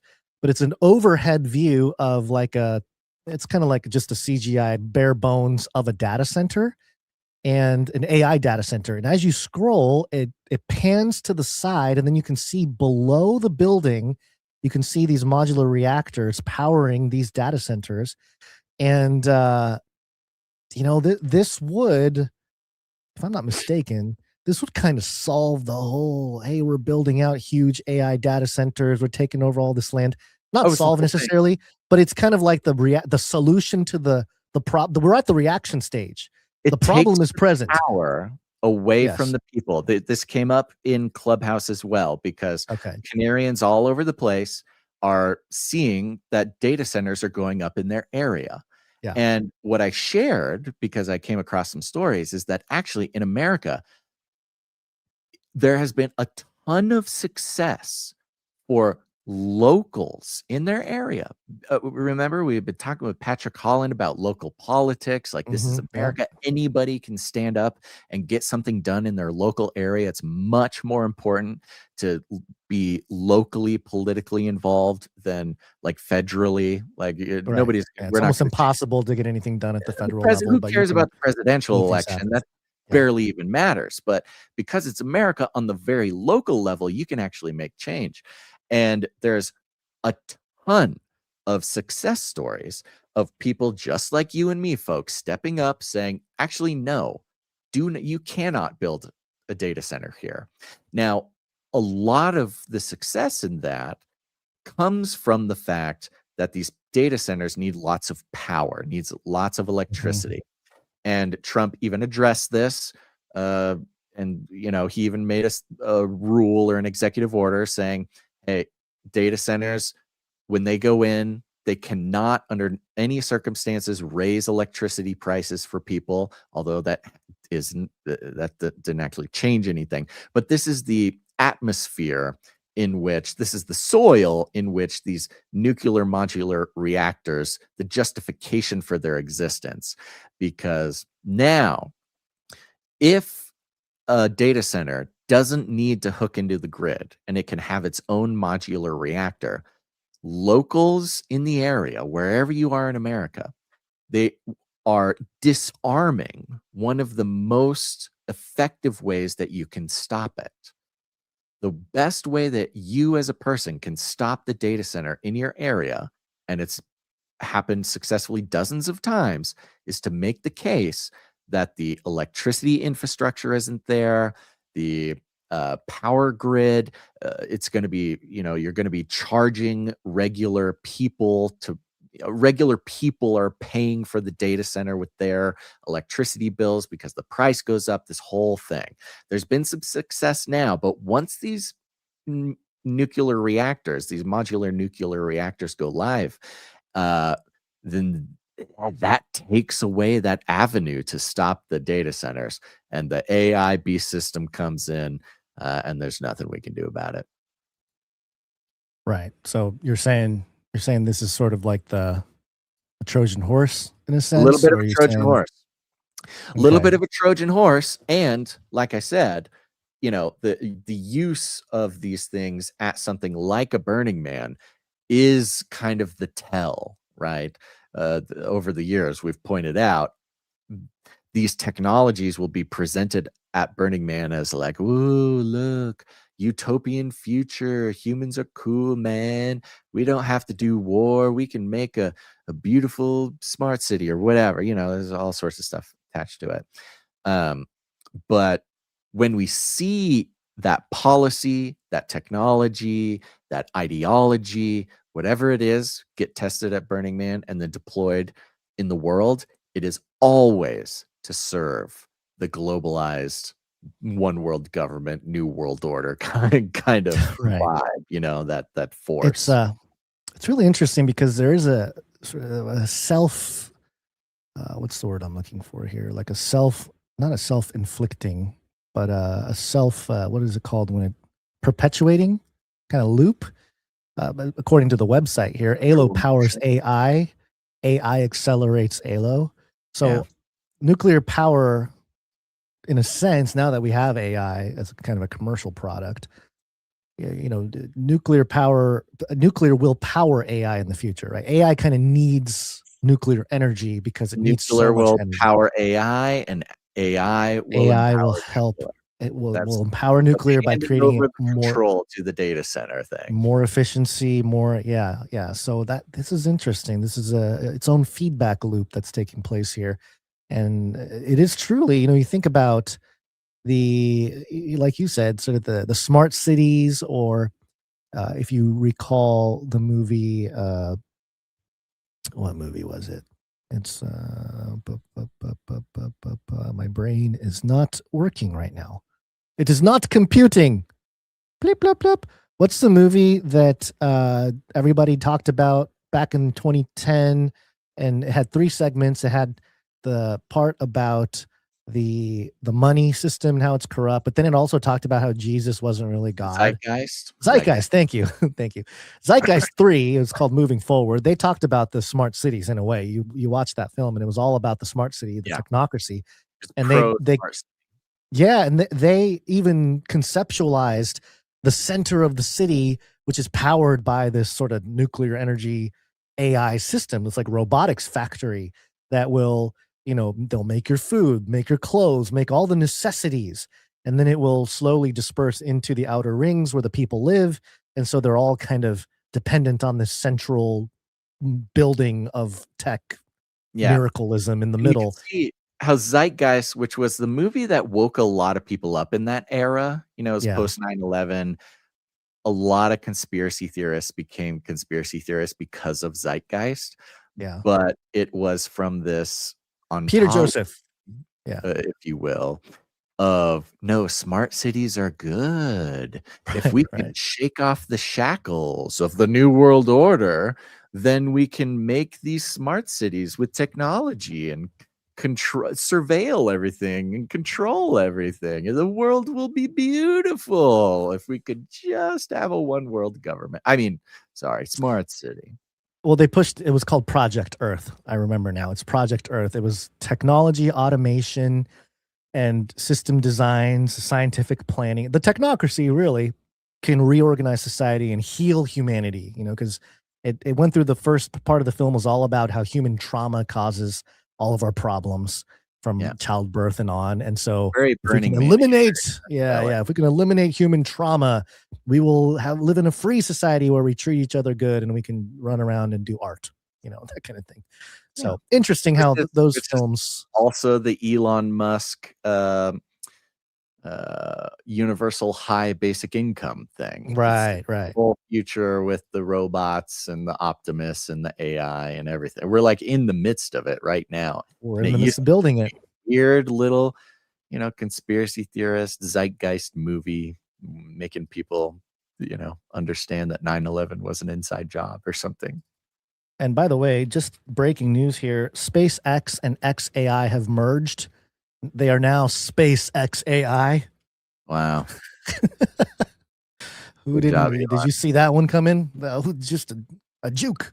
He loves doing that. There's something interesting to Elon's way of, starting all these companies and then merging them all into one big mega corporation, which is very dystopian.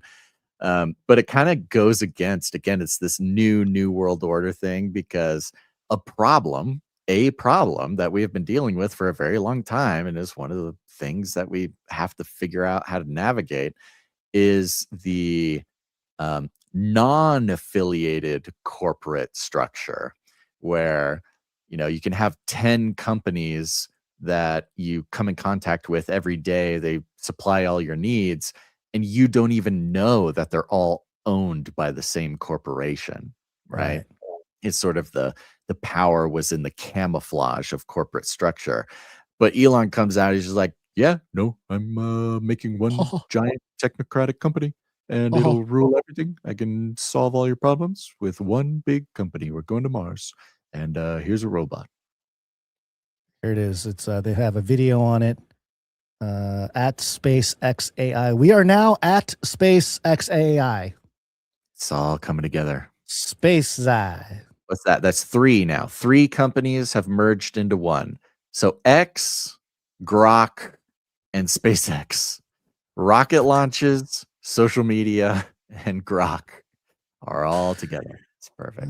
What could go wrong? Well, and he's doing that specifically, of course, because we know now that he bought Twitter. He's the marketing was that he bought Twitter to save free speech. But what he really did was buy Twitter because he saw it as a resource to train AI before any of us knew what was going on with AI and training it and stuff.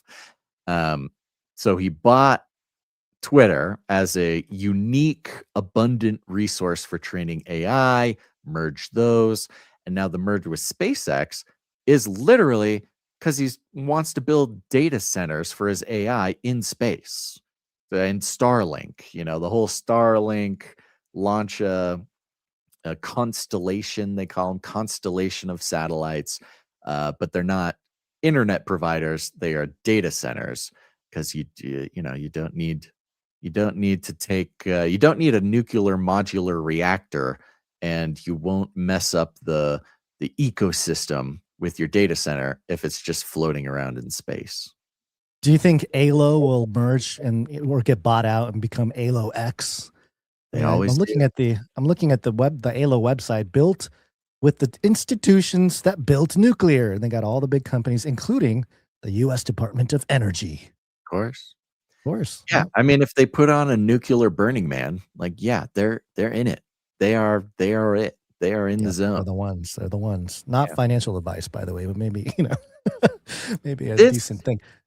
This led me down a little rabbit hole, and I don't want to go too deep, but it did lead me to an interesting article from last year. I cannot open this link because every time I open it, it just opens the master doc back opening. It's like a perpetual loop. Messed up. No, it's gone. So that's okay. That's God is guiding us around this. We're not going to cover the article because something is super messed up. But it was just a fun breakdown of Trump and his executive order we mentioned with, hey, now's the time, build the nuclear reactors. At the same time, he also said, hey, you can keep testing nuclear bombs in Nevada. Oh, really? Okay. And Nevada, of course, is where Burning Man takes place. And it was this whole article about will Burning Man survive the nuclear fallout from Trump's nuclear testing? Oh my God. And the nuclear testing sites in Nevada, which are very famous, is 300 miles away. And there's large cities in between. There's Reno, there's Carson City, there's huge populations. All leveled. Trump's going to level it all. Yeah, in between the nuclear testing sites and Burning Man, but they just ignore that, and they're like, "Oh no, Burning Man is gonna be nuclear." And I will tell you, as someone who has gone and worked at Burning Man, it is already a nuclear apocalypse. That is the whole point. It's already a post-nuclear. It's the whole point explosion. Of the thing. Yes, there doesn't it's cosplay for post-nuclear. Yeah, exactly. It's a simulation of the nuclear apocalypse. I get it. Yeah, that makes sense. All right. Well, there is this one last story, real quick here. I think it's worth mentioning. It is a transhuman story here. Let's see. My generation is hopefully, with the advances in science, the first generation to live forever, or the last generation that's going to die.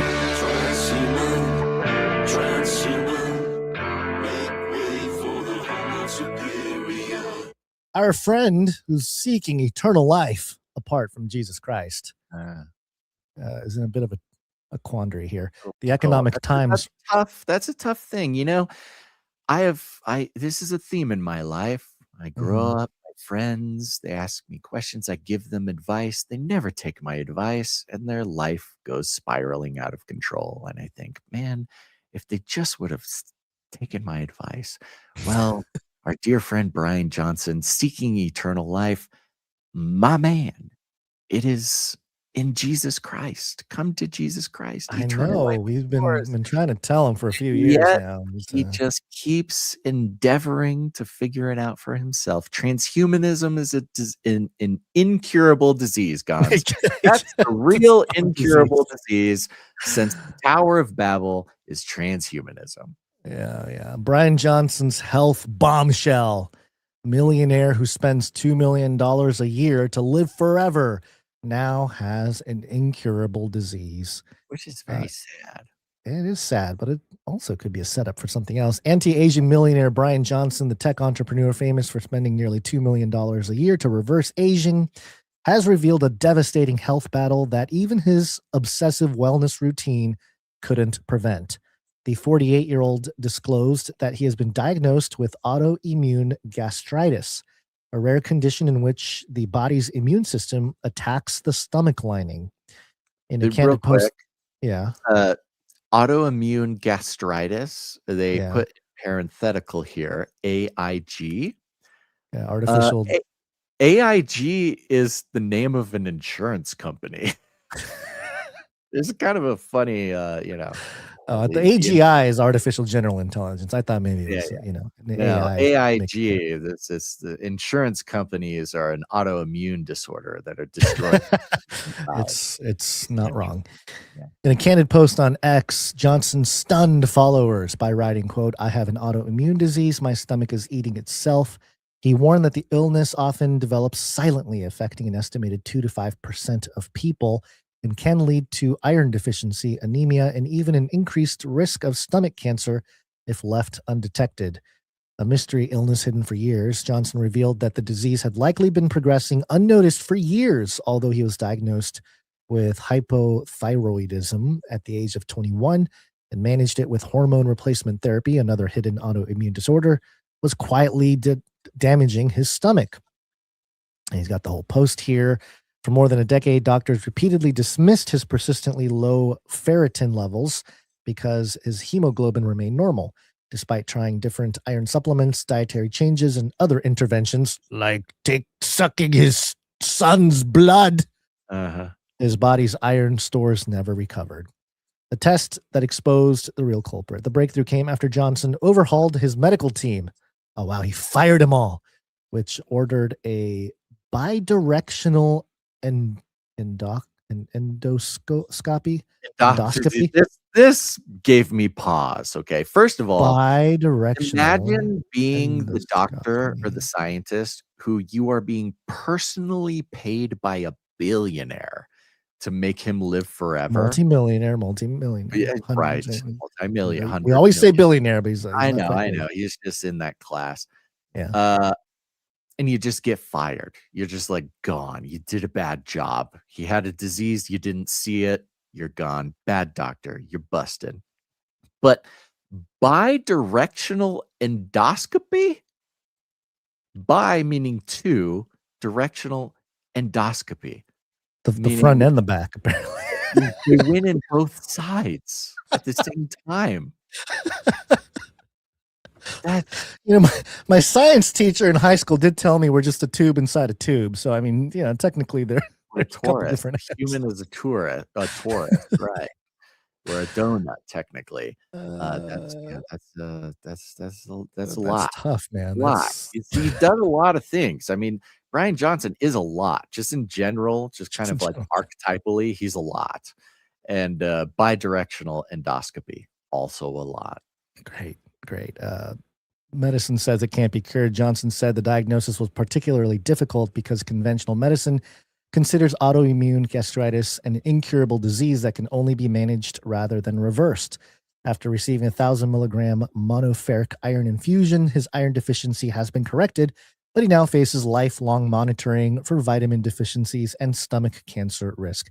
I mean, he was already being monitored, so I guess it's not like Yeah, a huge well, that's difference. the message. The message is kind of interesting here, and I kind of had to sit with it myself because immediately, like my desire for narrative, or maybe not my desire, but like the programming, I guess, that immediately came up is like, oh, the guy who wants to live forever has an incurable disease. What did he do? Like something he did caused this incurable disease.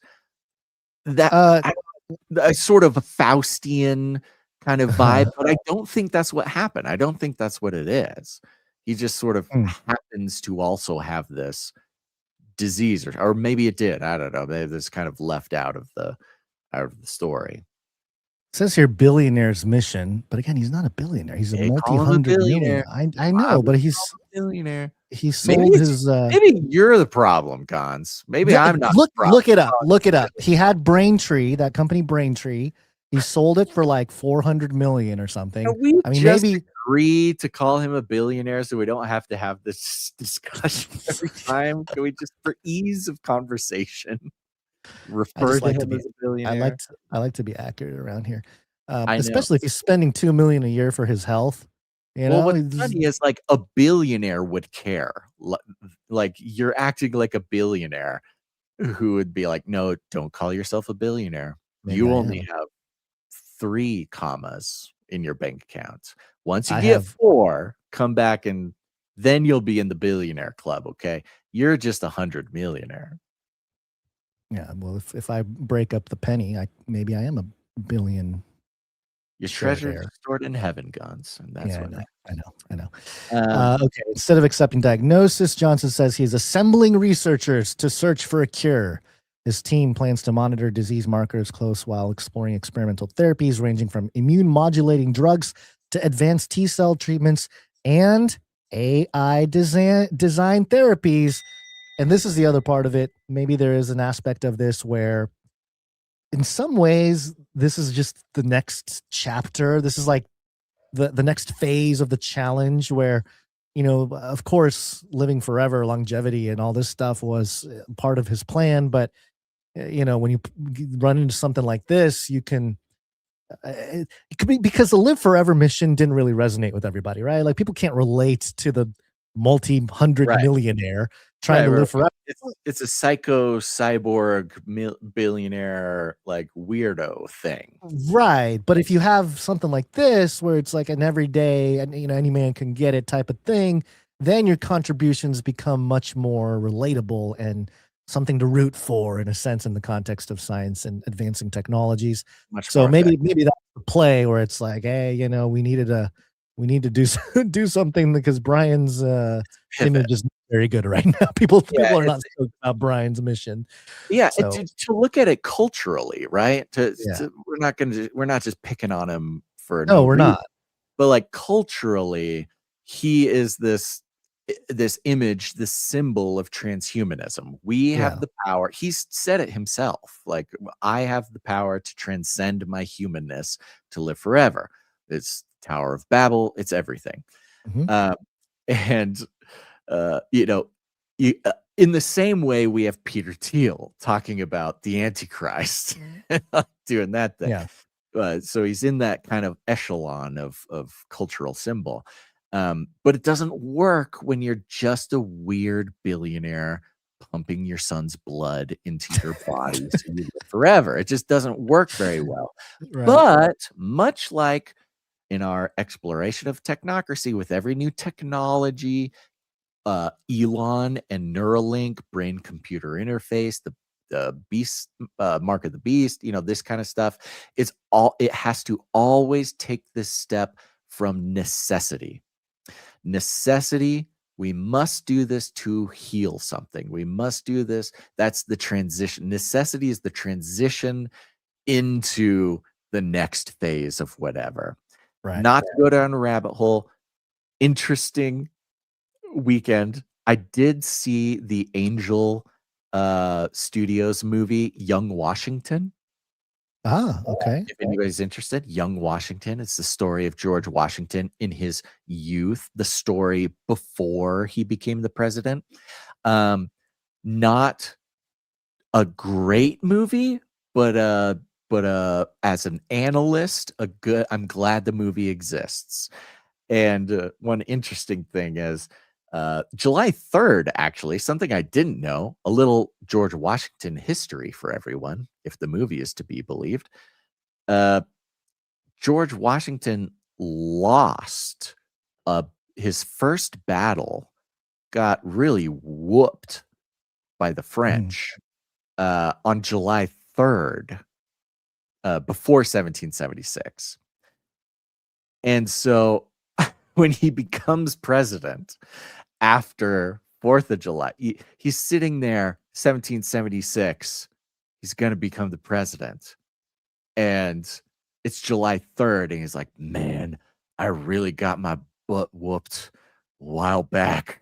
That was a very sad time. I have to remember this time every year, July 3rd. That's really embarrassing. And then July 4th, I'm the president, America. Oh, this is great. We can forget about that July 3rd thing. Nobody think about that thing that I lost on July 3rd. But what he lost on July 3rd was called Fort Necessity.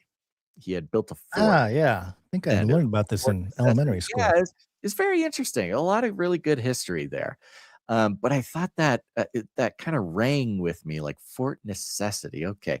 And so here, when we're reading this in the context of transhumanism, beast system, the sort of flow of human historical achievement or whatever, that to bring it, we know that they want Neuralink not just for paraplegics and stuff, but they say it is necessary. We have a necessity to make a brain-computer interface that we can install in everybody's heads, a microchip we can put into your ear, because we want to heal our friends. We want people to walk. We want people to see. It's necessary that we do this. And anything that comes after that is just a bonus. So the beast system comes as sort of like a bonus to these necessities that the transhumanists claim we need to solve, right? Battle for Fort Necessity, July 3rd, 1754. So 22 years before the Here's just a young whippersnapper. Yeah. Just one last thing for this story about Bryan Johnson. I did mention that on X, there's a few things here to point out. One, eternal life is not something we can achieve on our own volition. No amount of money or science can get anybody there. If there's any proof of that, I mean, it's just Bryan Johnson's whole situation here. But the desire for life extension suggests a deep-rooted desire in the human condition to reattain what was once lost. Because even conceptually, we talk about ontology here. Ontologically speaking, there's Alex this Stark with Palantir. Yeah, there's this innate desire of, especially our wealthiest people who have nothing else to do. Forget all the people that need help around the world. They have this innate desire to reverse the fallen state. Yeah. What is that? What is up with that? What's going on there? Like, why, if you're the wealthiest and you're not really, you can do whatever you want, why not help your fellow man? Why is the pursuit for eternal life? It's just very strange, right? Right. And it's biblical, I think. Of course, it's biblical. It's the knowledge of good and evil. It's the conditions of the fall. But what's interesting is that everybody in this echelon, as you stated, is concerned with first death, which biblically, it's the physical separation of the soul and the body. When the body dies, your soul kind of lives on in this. Biblically, in the Old Testament, they talk about it in like a sleep state. I don't know if it's actually a sleep state or like unconscious, but that's kind of how it's the long sleep, right? It's discussed in that way. But they don't talk about second death enough, which is the spiritual separation of the soul from God. So there's like these two levels, first death and second death, if you study the Bible and you kind of dig into that topic. And of course, they're trying to solve first death. Meanwhile, they're kind of taking for granted second death, which is much more of a problem here. But then also we've always talked about, you and I on this show and our colleagues and stuff, we've talked about Revelation 9, which suggests that there will come a time when people will long to die because they're being tortured by these creatures that come out of the abyss, but death will flee from them. Uploaded their consciousness into a computer. Something, because maybe they're trapped in this life extension technology and they're being tortured and they're like, okay, Arya, we just want to die, but they can't because they're trapped in this weird state.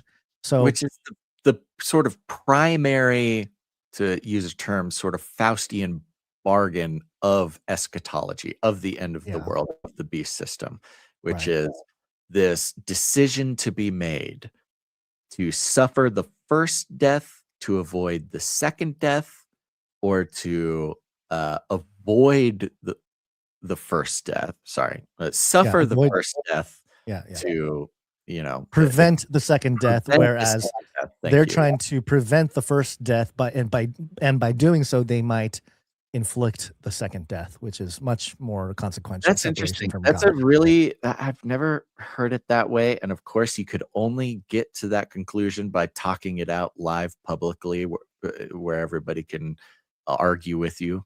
But it's a very interesting. People arguing in the chat, or they're like, okay, I thought people were going. But it's an interesting distillation. Like, if you're going to have to distill the eschatology of the Book of Revelation down to its like tiniest form, to its essential oil form, it really is the decision you are confronted with at the end of time is the first death and the second death.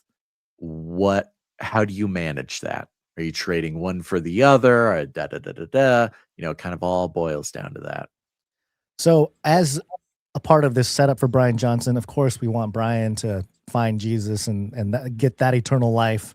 And we are promised new bodies. So I think he will. You think he will? I have a feeling.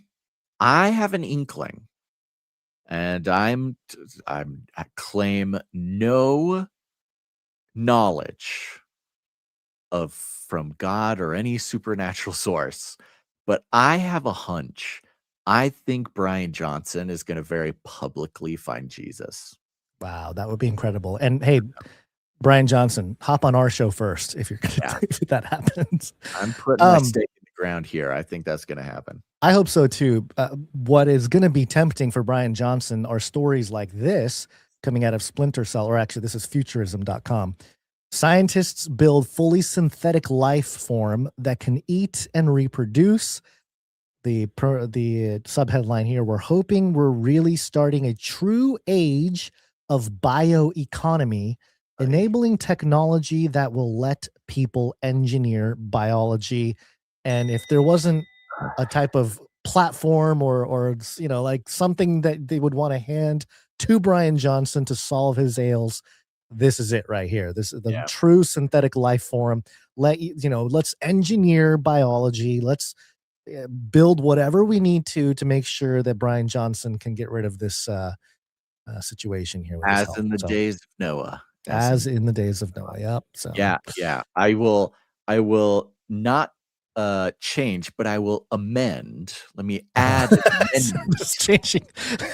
You're already coming off the. Come on, man! You got to be the one with the hope here, because I do. Supernatural. You got to be optimistic. That's the brand, supernatural optimism. But I'm adding an amendment onto the Bryan Johnson thing. My hope is that he will find legit salvation through Jesus Christ. That's my optimism. Okay. However, there is also a chance that there may be a public display of finding Jesus in a similar way to Peter Thiel. And if that's the case, then we will have lots of things to talk about Bryan Johnson on this show. Either way, we're going to have a lot to talk about on the show. If synthetic biology cures of his ailments and he publicly declares and thanks Jesus for the science of synthetic biology, that is a whole different conversation. Exactly. That's exactly the thing. I am explicitly and enthusiastically a Christian now, and thank God that I am a transhuman and I am able to control creation through bioeconomy. You promised us new bodies, and here we are. Look at that. Thank Look at you, us. God, for my nanobots. Like that's gonna be the vibe. Like It you is think gonna be the about vibe. Left I know. Behind and stuff, like these images we've been given the past 20 years growing up for me as a kid, a Christian kid in church, and you like are given presentations of the end times like Left Behind, and it's very scary and it's very blah blah blah. It's not actually very aligned with what we read necessarily in the Bible. It's a good narrative and it was helpful at the time, not trying to put down Left Behind. But it really is the case that there will be this optimism when it comes to Antichrist and beast system and stuff like that. And that's what makes it difficult. And that's what, if it were possible, that's why some of the elect could be deceived, is because it will be, thank you, Jesus, for my nanobots that I can transcend my biological nature and make myself a little g God, right? That's the whole thing. That's the trick of it. I think we've seen that happen in stages over the history of this show, and I think that's now become quite clear. All right, well, USA Belgium is up in a few minutes, Basil, so it's time to go to SPORTSBALL so we can see the magic trick unfold. That's right. On U.S. soil. We will see Trump's magical workings, his soft power on display. We'll see what's his name on the field, and we'll see if U.S. can advance here. Round of 16, World Cup coming up. I think in Magic they call that the prestige. I think we'll see the prestige of Trump's magic trick here. And thank you everybody for sitting tight with us today. 3 hours, 15 minutes. That's a good show. Nice. That's a nice full show. Look at us go. Thank you to all of our producers. Remember, we cannot keep doing this without you. It does not exist. There is not a penny of corporate support keeps this thing alive. It is all individual human beings, just like you, giving of their time, their talent, or their treasure to keep the show alive. Go to canarycry.support to learn more. Support the show. Thank you very much. I'm going to give a short little shout out to a producer who came in during the show, but I'm going to add them on. I want to give them their credit next episode too. But shout out to Tiffany. Tiffany, who supported the show. Thank you, Tiffany. 77. We'll put you on next show as well. Okay. But big old shout out to all of our producers, not just the financial producers. We've got people who come in with their time, and I want to thank them now, starting with, yes, of course, the beloved timestampers. Timestamp, it's hard work. Timestamp.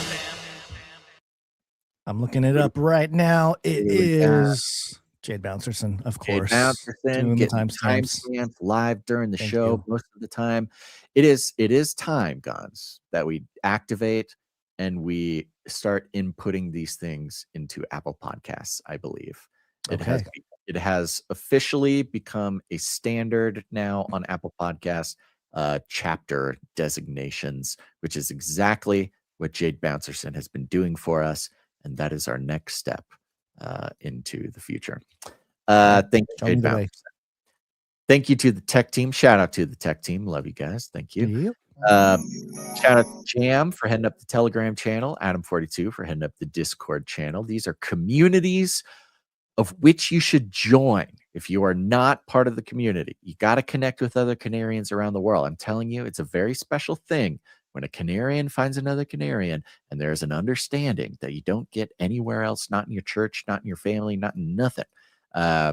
Great way to at least begin to attempt to do that is by going to the Discord or the Telegram or canarycry.support, which is our off-platform social media gathering place. You can find links to all of that at canarycry.party. Thank you. Did you mean canarycry.community? What did I say? Canarycry.support. I mean, which is fine. You can go to canarycry.support. Yeah, go there too. Yeah. Yeah, you want community? Go to support the show. Yeah, sorry. Canarycry.community. Joe, thank you for the feedback. Sir Clank, thank you for everything you do for us. Sir Ike, God bless you. Thank you. And other than that, share the show. You dear listener, right now, share it, share, press the button, share it. I don't care how you do it, just do it. We call it rattling cages. All you got to do is walk right up to him, grab him by the cage, and then you shake it. The end of the world occurred pretty much as we had predicted. I want to shake things up, stir up some controversy, rattle a few cages. Hey, stop that! You'll never silence me. I'm the last angry man, a crusader for the little guy. Leave the bird alone! Never! Rattle a few cages. Rattle a few cages. Every opportunity to improve. And if they don't? Ask Noah. That's right. Just ask Noah. And if you are perceiving me right now, if you watch the show in one of our vertical, formatted things? Yeah, format. Yeah, vertical format. We're gonna see. I don't know. Maybe the algorithm likes a couple of vertical formatted things. I don't know. If you like it, let us know. If you don't like it, we have no idea what's going on. Gons, you got any last words? Make sure to tell the truth tomorrow. It is Tell the Truth Day. Ooh. And it's also, tomorrow will be Raytheon Corporation was founded in 1922. So both of those things happening tomorrow. That's 7/7 tomorrow, also 7/7. And then we'll be back on Wednesday. Roswell Day. Gons knows all these very important dates because of the Canary Cry calendar. Aha, yes. Canary Cry calendar. Go to canarycrysupplydrop.com. The calendar will be sent out in December. Go support the show. We will die if you don't. Thank you very much. All right, everybody. Thanks for listening to this episode of Canary Cry News Talk. Make sure to tune in next time. But until then, think outside the cage. Ooh, that's ugly.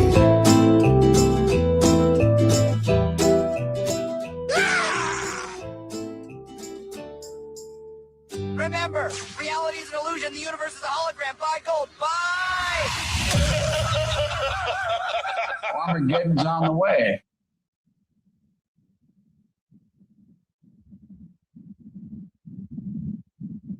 For God alone, my soul waits in silence. From him comes my salvation. He alone is my rock and my salvation. He is my fortress, and I shall not be shaken. How long will all of you attack a man, batter him like a leaning wall? They only plan to thrust him down from his high position. They take pleasure in falsehood.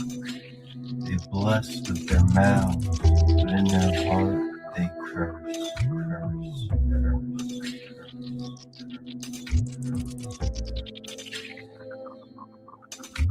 For God alone, O my soul, wait in silence. All hope is from him. He alone is my rock and my salvation. He is my fortress, and I shall not be shaken.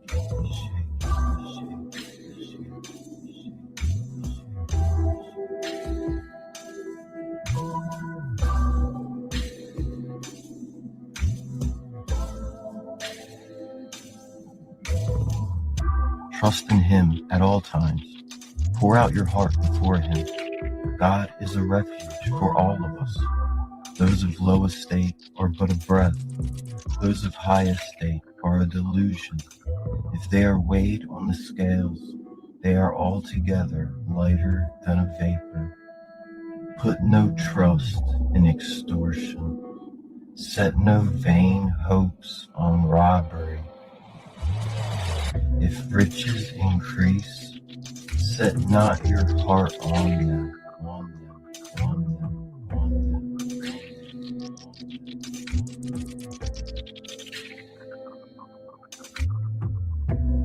For God alone, O my soul, wait in silence. All hope is from him. He alone is my rock and my salvation. He is my fortress, and I shall not be shaken.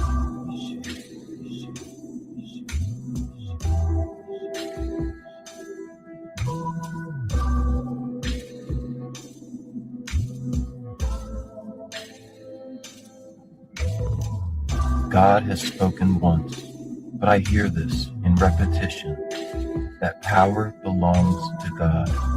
And to you, Lord, belongs steadfast love. For you will repay men according to their works.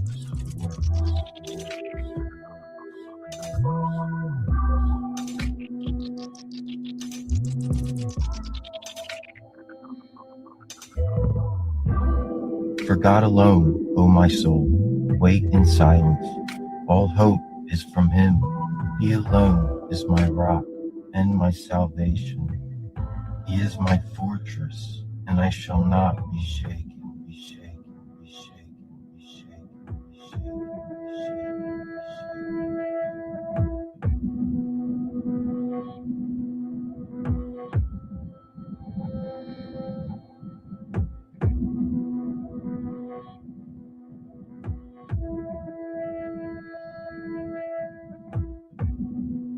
Straight to jail, straight to jail. Nom, nom, nom, nom. Nom, nom, nom, nom. Nom, nom, nom, nom. Nom, nom, nom, nom. Dang it. I think I was psyoped.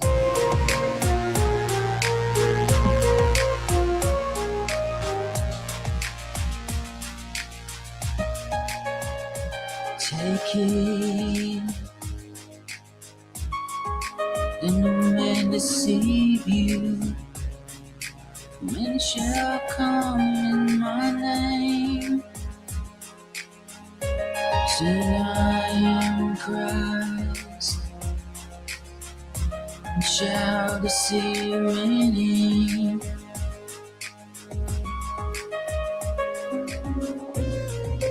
Ye shall hear of wars and rumors of wars. See that you be not troubled, for all these things must come to pass, but the end is not yet. Nation shall rise against nation, the kingdom against kingdom. And there shall be famines and pestilences and earthquakes in diverse places.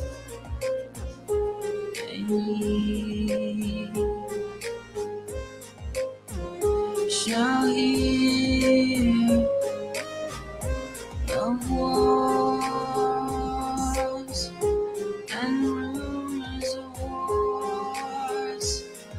See that you be not troubled, for all these things must come to pass, but the end is not yet.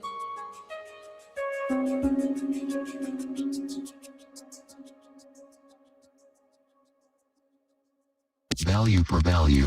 We take no money from corporations, commies, or cartels.